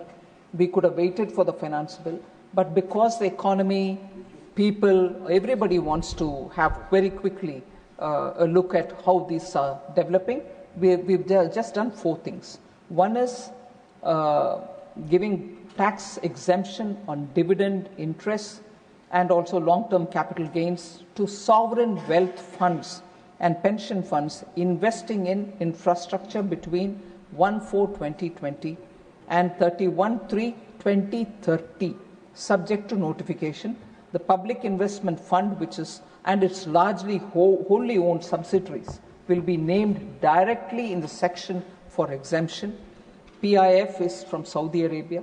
So that fund is being, like the way we've given earlier for other sovereign funds. That is one. Second, abatement of all assessments for block periods in such cases until block assessment order, which will be a major reform and ease of doing business step. So they can treat the entire block. Even in between one of the years there was a search, they didn't have to have confusion. Then there was this 75,000 rupees deduction, standard deduction offered for the income tax. People had a confusion saying, is this available for salaried people? What will happen? So we have given a clarification there. So hardly about 3 of them. And fourth is the unified pension related things, where confusion on deduction, if there is a parity with NPS and so on. So for that we've brought in 3 points which will be part of the taxation law which is here. So above 4 changes are, sir. This is a very important line. I want the honorable members to concentrate on this. The above 4 changes which are coming through this tax law amendment are for the Income Tax Act of 1961. We are talking about income tax bill which is getting replaced because of language and other things and bringing 2025. But the old and the current prevailing act, 1961, requires these amendments. But these have also been, this is where I want the attention of the honorable members. So these amendments are coming into the 1961 acts. But these have also been incorporated in the new income tax bill also. So we need not worry about the confusion. We have not overlooked any of this. So with these words, sir, I want to submit. Thank you very much for giving me this opportunity to explain. I request that the bill be returned. I shall now put... So 1 minute. Yes, please. 1 or 2 members had raised... yes. I just want to answer them. The first one is about a point which Niranjan Reddy ji, he is not here. Just call out. I just want to, YSRCP. YSRCP. So he had raised this point that there need to be sufficient safeguards, guardrails for protecting privacy in searches. I want to tell the members, sir, search provisions have been rationalized in this bill. These have been done to adequately cover the cases where there could be some technological challenges. However, I want to underline the fact that no new power has been given to the officials through this act. There is no new power assigned to the tax authorities. However, to allay the apprehensions, as I said earlier, to allay the apprehensions of honourable member and other taxpayers, CBDT will come out with a SOP as to how to deal with the personal information seized during searches. Because most often when searches happen, the computers are seized, people get panicky, they don't know what to do with it. So there will be an SOP issued for the assessee to know how to deal with such search-related matter. The second point that Niranjan Reddy ji had said, for some kind of appreciation of honest taxpayer, we also give certificates to honest regular taxpayers. I hope he's not missed out on that. I just want to inform him on that. So the other honourable member who spoke was Sanjay Kumar Jha, who had raised this issue of computer systems used in search provisions, saying that the definition is too wide. I just want to assure the member that all of us would appreciate that the definition of computer system has to be wide enough, sir. Today, the computer systems are of so many different varieties. Technology is making it wider. Technology is changing it rapidly. So by keeping it wider, we are giving an option for the taxpayer also that your computer, your technology that you're using is also covered under the definition. Otherwise, normally what happens is they look at the narrow definition and say, hey, you can't touch my computer because this is not defined by you. So we've kept that wider. With fast changing technology, most of the data is now stored in sophisticated digital devices. Therefore, for access to such data, there have been some rationalization in the search provisions, particularly where there is a cooperation from taxpayers. Sometimes taxpayers don't cooperate. Recently, most of our honourable members would have read in the newspapers that when the search happened, when they went for doing the search, they completely refused to give access to the computers. They said, we don't have the password. And the password, according to them, is kept in the country from where they have come. So they are making money in this country, and when wrongdoings are suspected, and when we go to search them, they refuse to give access to their computers. They refuse the password. So how do you at all do? But you're governed by the law of the land here. So such things happen when technology is actively used in running a business. So to allay the apprehensions again, CBDT will bring out detailed SOP for handling digital data. Thank you very much. Thank you. I shall now put the motion regarding consideration of the Income Tax Bill 2025 to vote. The question is that the Income Tax Bill 2025 as passed by Lok Sabha be taken to consideration. Those in favor will please say aye. Aye. Those against will please say no. I think the ayes have it, the ayes have it, the ayes have it. The motion is adopted. We shall now take up clause by clause consideration of the bill. Clauses 2 to 246 stand part of the bill. Those in favor will please say aye. Those against will please say no. I think the ayes have it, the ayes have it, the ayes have it. Clauses 2 to 246 are adopted. Clauses 247 stands part of the bill. There are 19 amendments. Number 1 to 19 by Dr. John Britas. Not present. I shall now put clause 247 to vote. Those in favor will please say aye. Aye. Those against will please say no. I think the ayes have it, the ayes have it, the ayes have it. Clause 247 is adopted. Clauses 248 to 536 and Schedule 1 to Schedule 16 stand part of the bill. Those in favor will please say aye. Aye. Those against will please say no. I think the ayes have it, the ayes have it, the ayes have it. Clauses 248 to 536 and Schedule 1 to Schedule 16 are adopted. Clause 1, the enacting formula and the title stands part of the bill. Those in favor will please say aye. Aye. Those against will please say no. I think the ayes have it, the ayes have it, the ayes have it. Clause 1, the enacting formula and the title are adopted. Srimati Nirmala Sitharaman ji to move that the bill be returned. Sir, I rise to move that the bill be returned. Motion moved that the bill be returned. The question is that the bill be returned. Those in favor will please say aye. Aye. Those against will please say no. I think the ayes have it, the ayes have it, the ayes have it. The bill is returned. I shall now put the motion regarding consideration of the Taxation Laws Amendment Bill 2025 to vote. The question is that the Taxation Laws Amendment Bill 2025 as passed by Lok Sabha be taken into consideration. Those in favor will please say aye. Aye. Those against will please say no.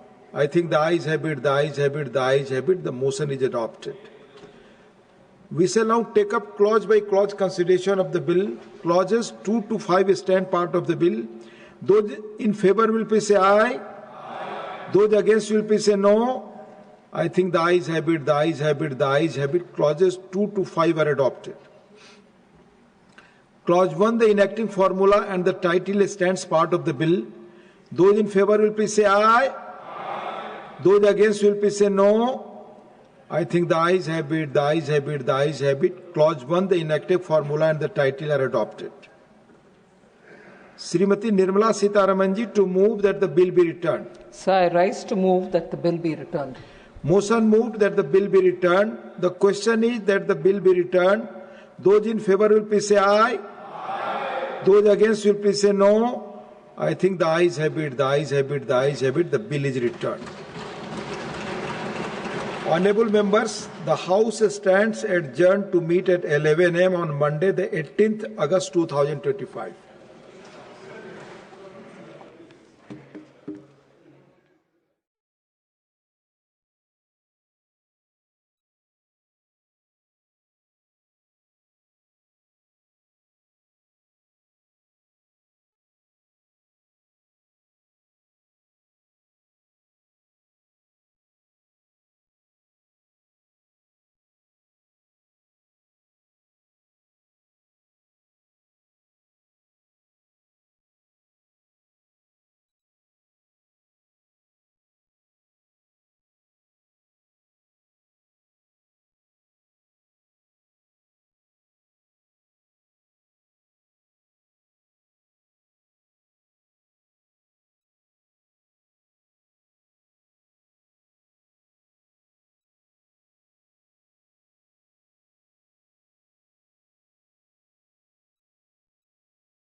नमस्कार, मैं हूं प्रीति सिंह और आप देख रहे हैं संस्कृति यात्रा, जहां हम आपको लेकर चलेंगे भारत की विविध और समृद्ध सांस्कृतिक परंपराओं की अनोखी यात्रा पर।